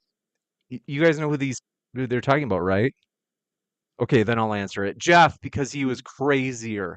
He would do crazier, cool things. Bite Me XD says, "Boggles my mind how this so-called man." 1stAmender is speaking for women while debating an actual woman who is married with children. The level of virtue signaling and self righteousness is insane. I mean, she's the one that wants to take away your rights. I kind of want to let people choose. I didn't. What rights do I want to take away? Stop straw manning me, you little weasel. What You rights want do to I want to force take away? women who are mothers to not go to work. When did I say I I wanted think to that's use up to the women. force? You When did said I that. say I mean, I'm gonna, no, I dude. didn't. I'm gonna clip all You this, are right? And I'm just lying. gonna show the James, exact part this where you guy did shouldn't say be that. allowed to debate because he lies and strawmans. Okay. I No, I never didn't. said I would use I'm not force. lying. I never said I wanted to force anyone. I said I wanted to give women all the You information and said let they them make should. the choice. No, I that's want to what I just to be said. sure that Rachel can finish the What point. a sneaky little weaselly lie. You have to lie to try to win. You should be ashamed. You should never try to debate again. You're just such a slime ball. I I'll never go. said I would use Yeah, force. you did. I specifically said I wanted women to have all the information and actually let them make the choice for themselves rather than hitting them with feminist propaganda from the time they're born. I didn't Wow. say that. You lied. Yeah, First Amender, Whitey. We'll go to the So do next you think one. that? So, oh yeah. Sorry. Go ahead. Sorry. I would never Rather than going on advocate this for silly back and force. forth. There's never been laws that women could not work if they were mothers, and I would never advocate for such a thing. Stop strawmanning and actually debate, you little weasel. What about Pinky? Is that used for white people? Gringo is not offensive enough. Caveman? I don't understand. Hillbilly? That's not. Oh, yeah. Oh shoot. I think that's all we have. Guys, I might have to go. We have a tornado warning right now. Wow. I just You'll be fine. everybody no, Relax. everybody's calling me and telling me that me and the kids need to get in the basement. Can I check Yeah. into this and get right back with you guys? Yeah, well, that makes sense. Go to the basement if there's a tornado warning. That means Okay. there's one on the ground in the area, right? Yeah, it says there's a tornado warning on my phone and my Maybe daughter's calling God me. didn't So like to hear what you were saying. I'll go downstairs. It probably will blow through fast, and if it does, I'll come right back because you guys will probably still be here a while. Yeah, Stay no safe. problem. Just go to the In all basement. That's smart. seriousness, stay safe. Now, First Amender, most of these questions are for you. So, don't worry, Whitey. And so let's jump into these. I think Whitey is the worst, right? Just to be sure. This I one mean, comes, like both of my parents come from Chile, so that would technically make me Hispanic. So, I mean, don't get I cocky. look white. Fair enough. AZ Vocal Local says, put me in line for the Q&A. All right, AZ Vocal Local, let me know what question you have. I love that I have a window in front of me now because it's like so fun to see like my neighbors walk by and stuff. Even Lord says Rachel. Oh, we got one for Rachel. Okay, well if Rachel comes back, we can ask that one. We do have a number of bigger ones. Thanks for your generous donations. This is Gabriel. Wow, I'm actually surprised. Okay, but this one I can, don't worry, Gabriel, I can connect you because they had said, greetings, Rachel. How do I schedule an interview with you and or debate you about feminism within this month? So that is something I can reach out to Rachel about. It says also, James one, will you release the private debate at New Jersey DebateCon 5 of Andrew Andrew and Rachel? Yes, Sean is editing that right now. And I promise, if he doesn't have it done quickly, the punishment will be severe because it's been way too long. But to be fair, he's been really, really busy. So even Lord says first amender was a legitimate accident. I'm sorry. Let me put the bars back up. He said first amender fails the physiognomy check. Rachel. Oh, that's right. Am I saying that word right? First amender, Physiognomy? physiognomy. You'll have to type it out. I'll put it in chat for people who are like, what is he saying? I mean, you can see it in that. That's the word that I just put. Uh, Physiognomy? Oliver Catwell says, just donated under my other name. Thank you so much for your donation. Says, can you help me get a signed copy of Rachel's book? Wow. That I am happy to do that. Let me write that down. And thank you for your donation. Seriously, it means more than you I'll know. burn it So, for my occult experiments. my gosh, listen to you. Okay. Now, we want to remind you folks, let me just do this pitch, is that the GoFundMe is linked at the top of the live chat right now. Is maybe you didn't know, so let me show you at the bottom right of the screen because you may be like, hey, James, like, what are you talking about? This GoFundMe? I don't even know the story behind it. Is that we're doing a fundraiser. Namely, by we, I mean me, like Modern Day Debate, our organization and our sister organization, Uncensored America, we host debates in person. And we've also been collaborating lately where we're like, hey, this is a total win-win. We hosted Apostate Prophet versus Andrew Wilson. It was amazing. They were actually, Uncensored America was the primary host, and I just moderated. But the point is, pinned at the top of the chat and in the top of the description box is a GoFundMe. As we realized, Uncensored America and Modern Day Debate, we're like, hey, we're going to use these lenses so much. And these are good lenses. These are the ones that we used at the last debate. So we know they're good. But we're like, hey, if we're going to use this much money to rent them over and over, very quickly, we're going to spend more money on rentals than if we just bought them. So we're actually like, hey, we're buying them. We are excited about this as this makes these debates much better in terms of the video is just so beautiful. You look at it, it's like in the color, just everything, it's beautiful. We want to ask you, be a part of the movement, help us make these huge events possible. These debates, seriously, nobody else is doing them. Isn't there a problem? Look at 1stAmender. Look at him there, all self-satisfied, all smug. Is there are I just had to do that to like regain everyone's attention. But for real, let me say something for real, is that everybody's like, oh yeah, like colleges, like they're the place for like open ideas and debates. There actually are very few debates on college campuses. It's like a very rare thing, which is just amazing that it's like, well, what the hell, man? Is if anywhere, if they're going to happen anywhere, it's going to be, I mean, modern day debate, but otherwise it's going to be a college campus, right? But they rarely ever happen. You're like, James, how do you know? How much time have you spent on college campuses? I've spent, like, I'm not exaggerating, close to 20 years because I started going to college when I was 19, and then I went and got like many degrees, too many actually. And then I got my doctorate, and now I'm teaching. I just submitted grades today, teaching this semester. Nobody's That's got more fabulous. time. Thank you I appreciate that. Is nobody's got more time on college campuses, and they just don't host debates. It's so stinking rare. But Modern Day Debate and Uncensored America are like, hey, let's make debates happen again. So, want to encourage you, do support us at that GoFundMe. It means more than you know. And then Adam says, James over here daydreaming about organizational psychology. Let me just tell you really quick.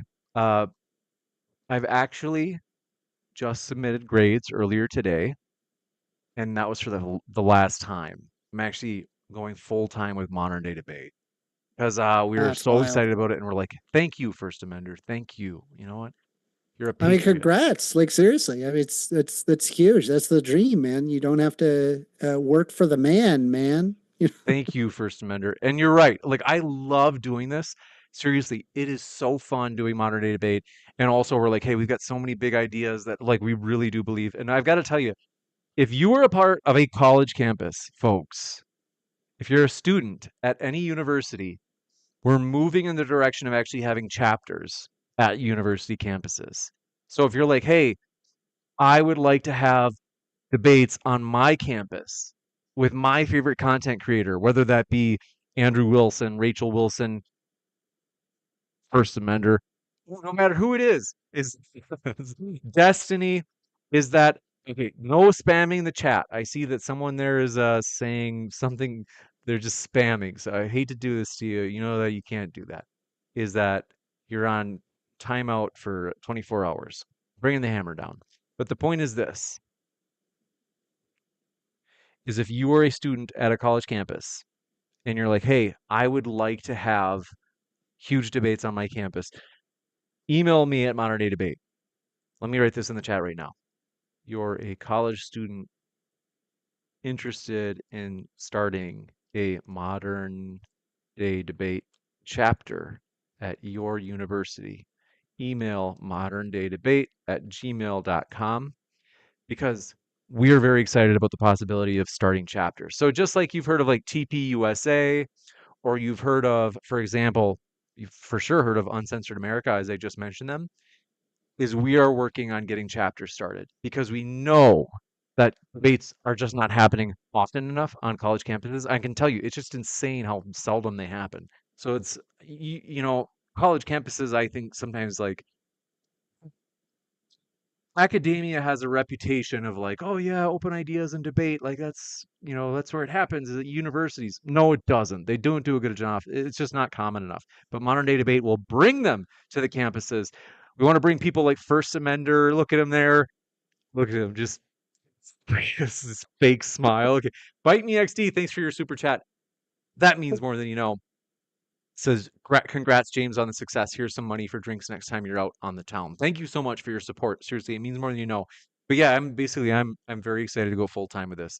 So some of the other stuff, but folks, if you didn't know where Rachel is, you might be wondering, like, why is it just this 1stAmender fellow and James?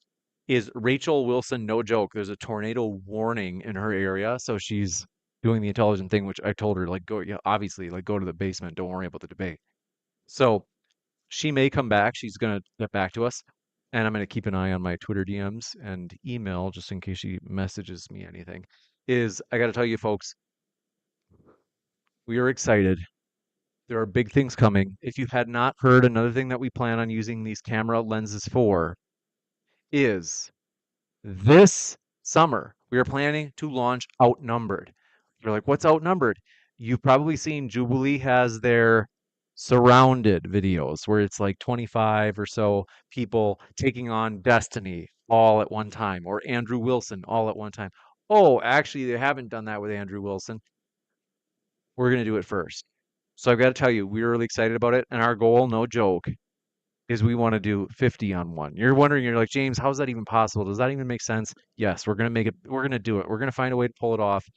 We can do it. It's going to be different. It's going to be even better than Jubilee. So if you want to support us, that GoFundMe, that's where we'd be using the lenses, is at that link. You can help join the movement as we launch these huge debates. Okay, thanks for your patience.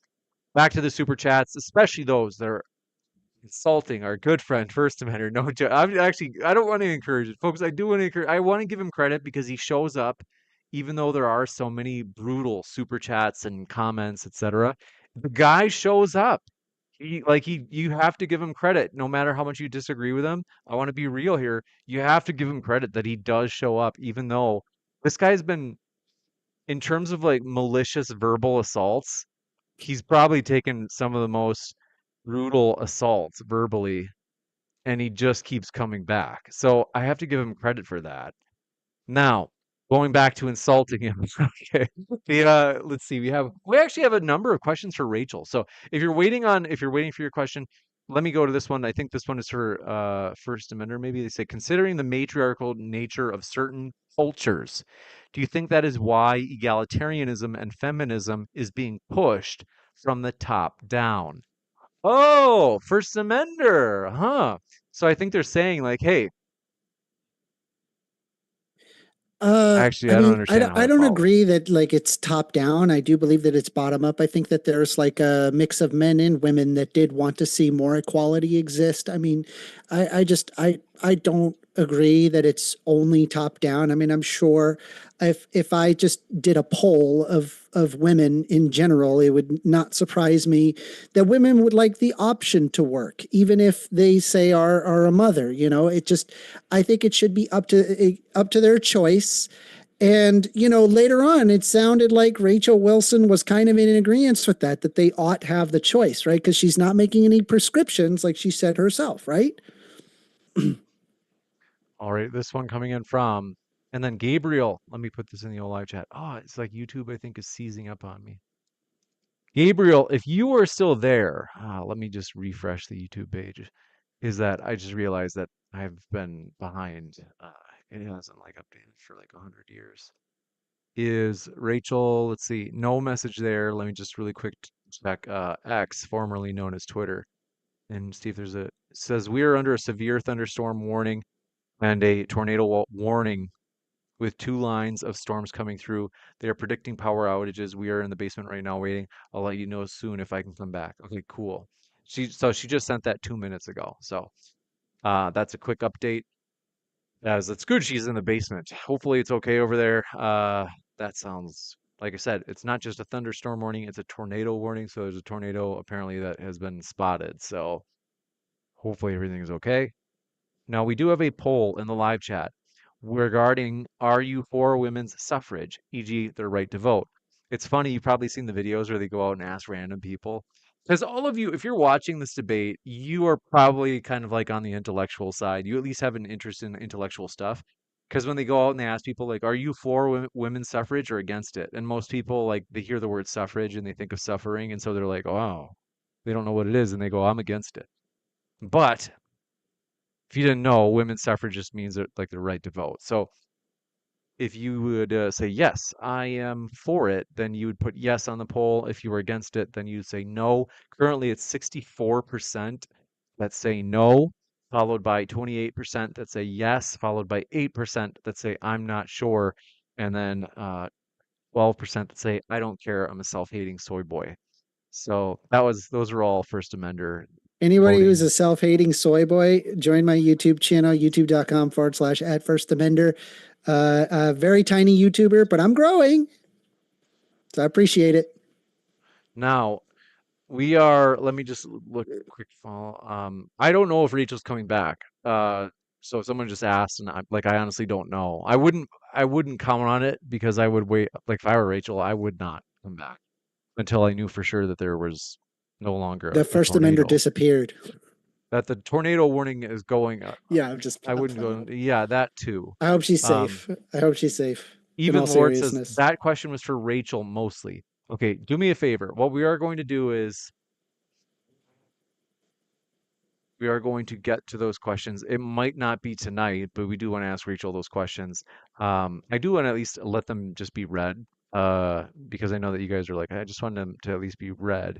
So even Lord says, Rachel, have you researched governments and do you know what government is best? It says, considering the failure of democracy and communism, is fascism best? Juicy to say the least. Straight Yes, shot said, that's to no, Rachel. First Amendment. We're not gonna, not when Rachel can't defend herself, and you're gonna be like, "Oh, I bet she'd say this, and it's so stupid." First Oh straight no, shot I says thought it was a question no. that was open-ended. Well, okay, fine, First Amendment. Okay, you just always have to get your. What do you think is the best form of government? I do think like a representative democracy. I think like a capitalist system with heavy social safety nets, as well as strong worker rights, similar to like what you would see in a Nordic country, is the best. Juicy to say the least.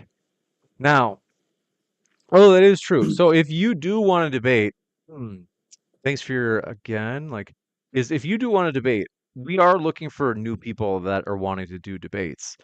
So I'm going to put in the live chat right now. If you're interested in debating, email moderndaydebate@gmail.com. I check that email directly, so it's going straight to me, and I will let you know if we can host you. The things it depends on are one, if your topic would be relevant, because if it's something weird like should China have a Congress, it's like, yeah, it's not going to work. But if it's something that you've seen on the debate before, that could work. This one coming in from for Rachel, the straight shot, who said Republicans controlled the executive and legislature that brought about the nanny and welfare state. Do you disagree? Juicy to say the least. And this one coming in from even Lord said this was for actually for Rachel. He said, considering the matriarchal nature of certain cultures, do you think that is why egalitarianism and feminism is being pushed from the top down? First Amendment already got to respond to that. Gabriel said, greetings, Rachel Wilson. Oh, we got that one. Even Lord says, First Amendment fails. We got that one. And this one coming in from Governor Fat Ass Dog says, I feel as if feminism has gone beyond women wanting equal rights due to their approval of abortion. I think actually we can say that now and we won't get demonetized. It said men don't have the right to kill babies, but women do. So doesn't that mean they have more rights than men? First Amender, I guess you disagree with Uh, this. yeah, I fundamentally disagree with that. I believe that if you're going to have a child, there's obvious huge health implications involved with that. And I just think whoever is going to go through that has to be the ultimate decider because they're the ownership of their own body. You got it. By the way, do want to give huge street cred because we do appreciate our guests. They are the lifeblood of the channel. They're linked both, and we've got more questions here. They're linked both in the description box and on the podcast. So if you guys didn't know, Modern Day Debate uploads our debates to the podcast, the Modern Day Debate podcast, within 24 hours of it being live. And you can find that at Apple Podcasts, Spotify, you name it. You can listen to our debates on the go. Spilikal, thanks for your super chat. I didn't see a question attached. Let me know if you wanted me to read one for you. Governor Fat Ass Dog says, First Amender, here on Modern Day Debate, I want to personally challenge you to a debate. Wow. They want you one-on-one, First Amender. They say, I think you have good intentions, but go about them the wrong way, soy boy. I'd love to. I added the Um, soy boy part.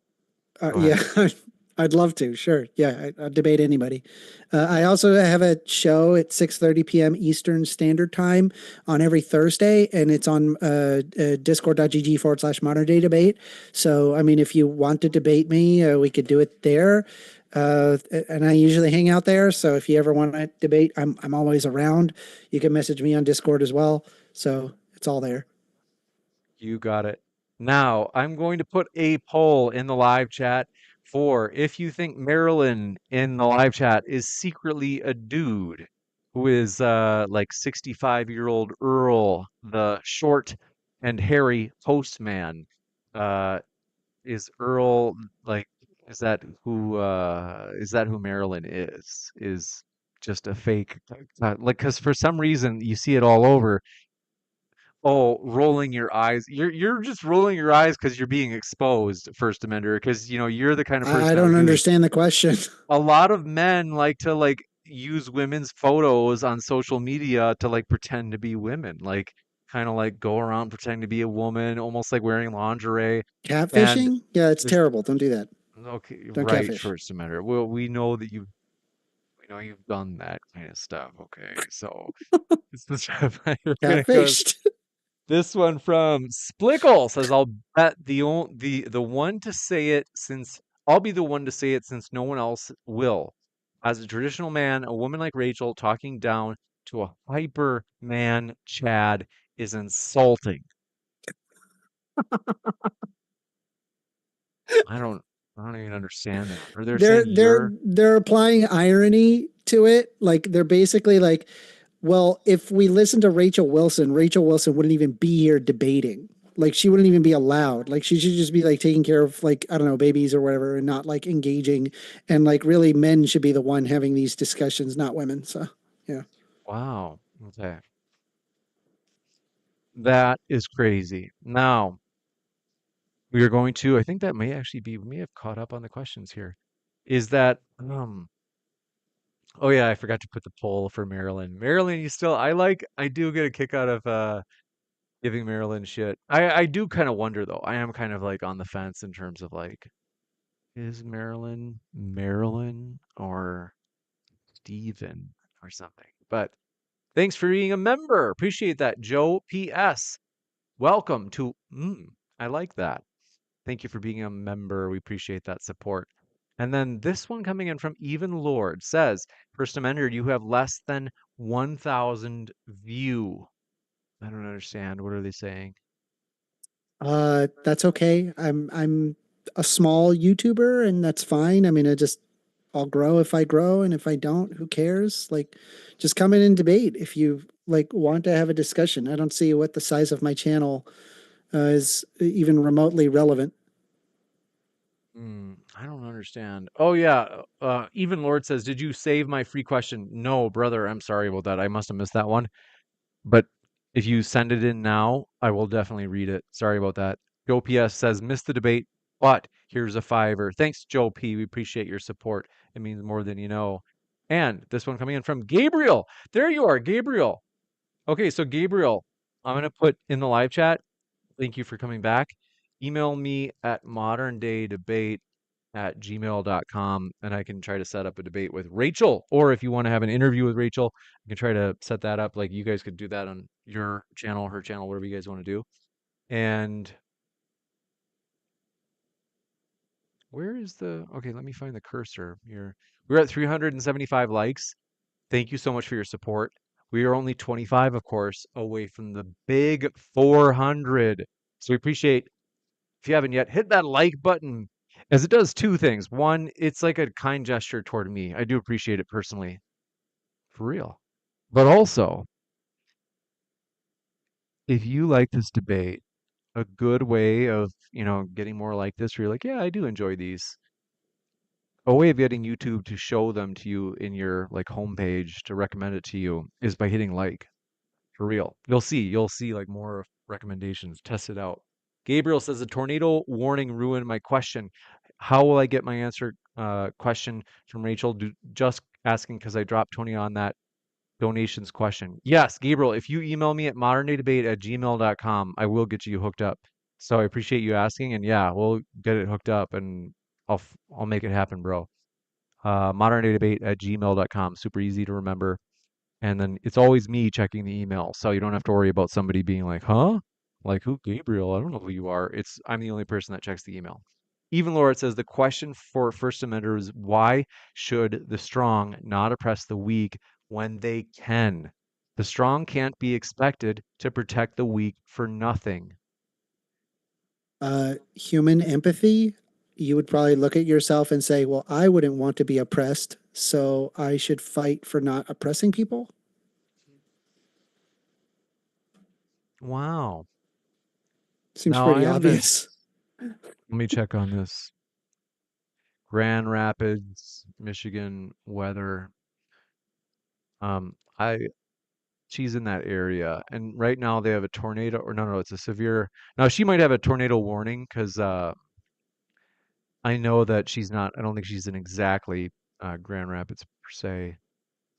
It is funny that Correct me. like like the She's not.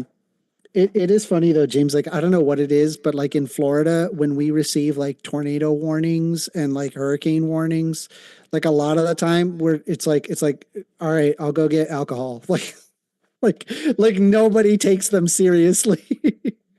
Oh, okay, okay, First It's Amender, weird. Yeah. I'm not saying don't take it seriously. I'm just, you're so or like manly. she, I'm just saying like that's what happens in Florida. It's really common. You're so masculine and dominant and brave. Marilyn, if you want to debate on Modern Day Debate, email at moderndaydebate@gmail.com. I know that you had said in the live chat that you wanted to do that. It's a possibility. I mean, would you like to debate your buddy, First Amender? Uh, Duke Rebukum says, if I super chat $2, can we see James's subway tattoo? Not for two. Come on, man. I'm just like I'm tired right now. Daniel J says, James, you don't have a secretary? No. This is all, yeah, it's always me checking the email for real. There's nobody else. So when I say like we as modern day debate, I'm like the only person that's like you could say on staff. There are a ton of people that help in meaningful ways. Like financially they support, or they even like we have a Patreon. It's kind of like my unofficial board. Like I bounce ideas and they give me ideas. And then of course the speakers in a way are like stakeholders for the channel because, it really is a modern day debate in the most real way is like kind of a community channel, You right? said that they're Because around the Grand Haven area. Is that what you said? no, I said not in the Grand Rapids area, but not Okay. far from the Grand Rapids area. Uh, and it looks like the severe thunderstorm warning Yeah, I am seeing the storm. Yeah. it's supposed to last till like 11 p.m. So I don't know if Rachel will come back. Oh Just boy. because I don't want to rush it because it's like obviously she wants to protect herself and her kids even That's more. fair. So this one coming in from Vocal Local says, I'll also be emailing James.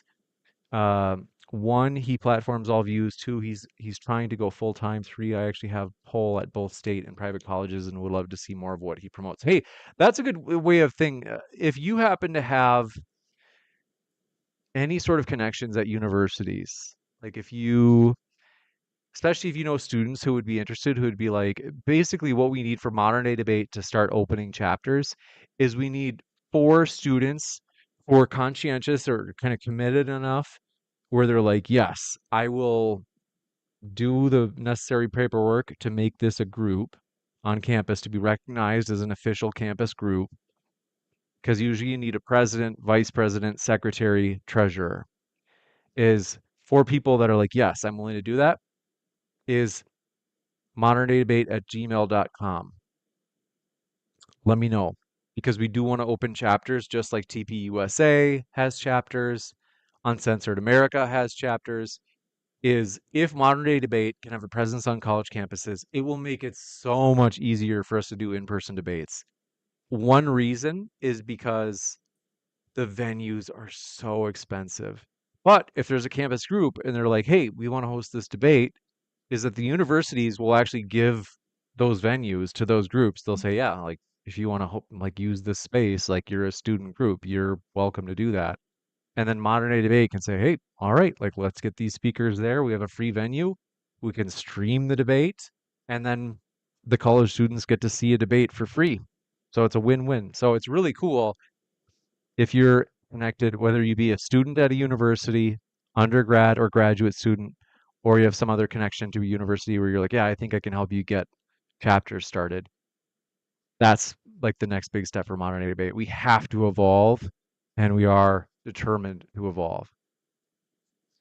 This one coming in from, I think we might have gotten to all the questions. Let me check really quick. Oh yeah, even Lord was picking on 1stAmender for not having 1,000 views. But 1stAmender, at one point in modern day debate, did not have 1,000 views. Joe PS says, missed the debate. Here's a fiver. Thanks for your support. And Gabriel, yeah, shoot me an email, Gabriel. Otherwise, what I think I'm going to do is, just because I do think, like I said, the severe weather storm is probably going to go to 11 What do they p.m. mean by view? Like, I have way more than 1,000 views, like on my channel. Like, I have a lot more than No, 1,000 views. Like, it's not even close. Like, are no. you referring to watch time or like, Mm. I don't know. It might be like on your most recent videos or something. I'm not Oh sure. yeah, no, I mean, I do what I can. I mean, the algorithm, it just doesn't, fully grasp. It's okay. Give it time. I'll build it. I'm working on it. Give it time. I'll be all right. Wow. Okay. Now, let me just check the DMs. Obviously, it is smart um, for Rachel. Rachel said, sorry that I said Faggot. I didn't even know that she said, like, technically it was like a variation of that, but she No, said no, it sorry. was just yeah, it was just, it's, But First Mender deserved it, and nobody feels sorry for him. Okay, that was a joke. Come on, people, relax. Look, he's laughing, but there are going to be some people in chat that are like, "Oh, this is James bad." Um, we Hannah's do. gonna get mad at you. That's right. Well, like I said, folks, there's only like one slur. Like we're not Um, for the group slurs. Like we don't want you to call the, I don't know, what are the popular. We don't have to go. We don't want to allow any slurs in the live chat, except you are okay if you say whitey, cracker, or honky, or gringo, even mayo monkey. Those are all cool. We encourage you to use those. Is the reason is we're going to take the power from those words. If we use them as if they're just a common thing, like you just kind of like, yeah, it's like you don't use your fine china for every meal, right? You use it for the, but it, so like if someone used the fine china for like every meal, you'd be like, oh, you just treat it like it's a common thing. You don't treat it it's like it's special. It loses its significance or power. So that's why we're going to say, hey, whitey amender, because we're going to take the power away from that word. Now, Gabriel said, I just sent you the email just now. Thanks, James. Hey, thank you. Thanks for your support. Seriously, it means more than you know. Now, I think that's all we have in terms of questions. I do want to, oh, okay, let's see. Yakubite. I don't know if that, is that really a slur for white people? I have a feeling, Yakubite. I have a feeling it's Yakub not. Yakub is it was like this like crazy guy that he's in prison. Terrible person, by the way. He came up with this idea that that black people had always existed and that there was like this mad scientist, super genius black guy that like made white people, and his name is Yakub. Wow. Is this a friend of yours? We are at So they one call thing me that a Yakubite. now before we let First Amender bite. Go. We have to get to 400 likes. So we are at 391. We do appreciate your support. Actually, First Amender if you have to go. But folks, do me a favor. Before I go, can we get to 400 likes? It means more than you know. And how about this? If we get to 400, I will boot First Amender from the Zoom call. Can we get to, I'm afraid all of a sudden it's going to shoot up to like 1,000 450. likes. Uh, so yeah. Um, Somehow Just it's going to instantly. be more people, It had more to have likes than jumped there are by people like watching. 100 just by you saying. Is that it is climbing 392, 393 is we do appreciate you guys for real. Glad I could be of service. And That's wild. as I already mentioned, 394. So if you want to debate, folks, moderndaydebate@gmail.com.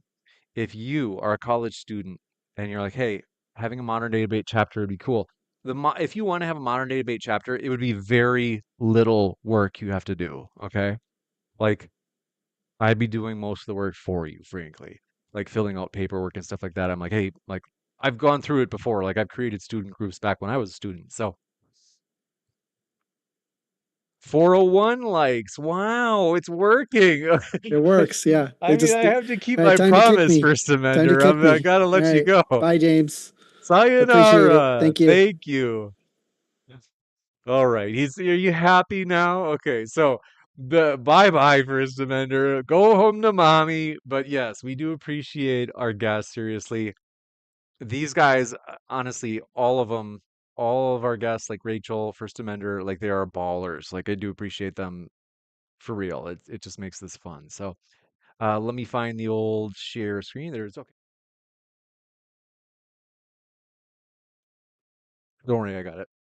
So thank you, YouTube, the sexist psyop says thank you for the debates. Thank you. I appreciate that. It means more than you know. Is that couple things? moderndaydebate@gmail.com if you want to one, start a modern day debate chapter on your campus, which basically I'm not joking, it's like you'd have to have like one meeting the whole semester. But modern day debate can come to your campus and do a debate, and I'll give you an example. Uh, let's see here. I'm gonna find this right now. Rachel just said, actually updated me 2 minutes ago. Said, it looks like this isn't going to pass until around 11 p.m. Don't know if you guys are staying on that late. I'm just gonna say no prob. I just booted First Amender's sorry ass. So you should stay in the basement and stay safe. Safe. There it is. Okay. Okay, so let me show you an example because you might be like, hey, what are you talking about, James, when you talk about hosting events on college campuses? Like, what would that look like? I'll give you an example. Is this big, beautiful debate between Andrew Wilson and Apostate Prophet? This was hosted by Uncensored America. Modern Day Debate, we've been like collaborating with them. Sean is a great guy. That's a guy that I'd go to bat for. Like I'd have his back because he's just an awesome dude and he's been really good to me. So, thanks for your kind words, Daniel J. Appreciate your support. I love you, buddy. And Jupiter Drama says, James, my absolute favorite white MDD mug broke. Is there somewhere I can get another? I'm going to cry like the soy boy I am if not. Oh, thanks for buying a Modern Day Debate mug. Let me check with let me see if I can find that. Um, oh yeah, we haven't put the link for our merch in the description for so long. Let me work on getting that. I'm gonna write that down right now. Let me just find the link for you, actually. Teespring is they always do this. I'm gonna put this right now. Teespring. Put Teespring into descript box. Okay. And then I'm going to go over here. I have to admit, I'm getting hungry. But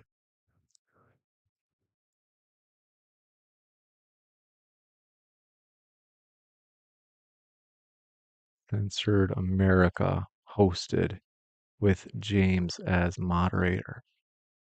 So I'm going to give you an example of a debate that Uncensored America did. J808 Kate says, when is next debate con? I don't know the exact date, and I'm sorry about that because I've been talking to a hotel about that. Uh, but probably early November, possibly like mid October. And yes, I will. We will know soon, and we will announce it soon because I'm a little behind on that. And then Daniel J says some debates James is all grumpy like he just got woken up from sweet slumber, but not today. That is true. Yeah, I have been. I've got an extra spring in my step today because I'm done teaching. Honestly, you have no idea how happy I am to just go full time with modern day debate. So, yes, if you'd like to have a campus debate like the one that I just put in the old live chat, let me know as we are excited about the future and we are wanting to get modern day debate chapters started. Now, let me find stores. Okay. Want Teespring modern day debate.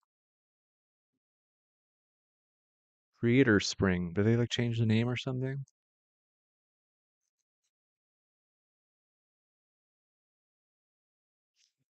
Okay. Thank you for your asking. Um,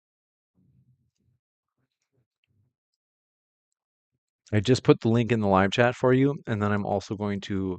It's got like DebateCon 2 stuff. So it's like we have not updated that in a long time because this fall is DebateCon 6. So thank you for asking.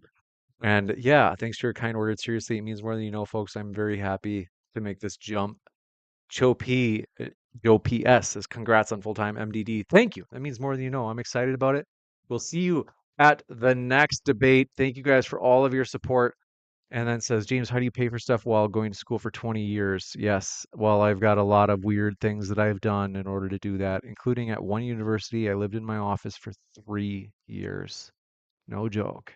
So, yes, I want to say thank you guys for your support. We're excited about the future. Jupiter Dharma says, thank you. I really appreciate it. My MDD mug has made a ton of appearances on work-related Teams calls. That's cool. I like that. Yeah, we should. We should get cracking on making some more based mugs and stuff like that.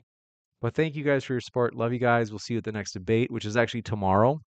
That's going to be Daniel versus Arjuna on which religion, Islam or Hinduism, which is more violent. That'll be juicy. And then Saturday, our trans men. That's going to be the talented Glock and Sanvi will be teaming up against the talented Dr. Chris and Amy. That'll be a 2v2 debate. YouTube, the Sexist PsyOp says, thanks, best wishes for your fundraising. I hope it's going well. Thank you for your support. And yes, let's see. Thank you, Daniel J says, wish you the best, James. I hope and honestly believe modern day debate is going to grow even much bigger. I 100% believe it. We have hit 405 likes. Thank you for that support, folks.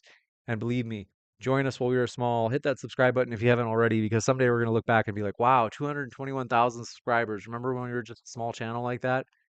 We're just going to keep growing. Believe me, modern day debate is a huge locomotive barreling down the railway, and nothing is going to get in our way. We're just going to keep crushing those barriers as we crush and move through them into the future. So thank you guys for your support. Love you. Keep sifting out the reasonable from the unreasonable. We will see you at the next debate.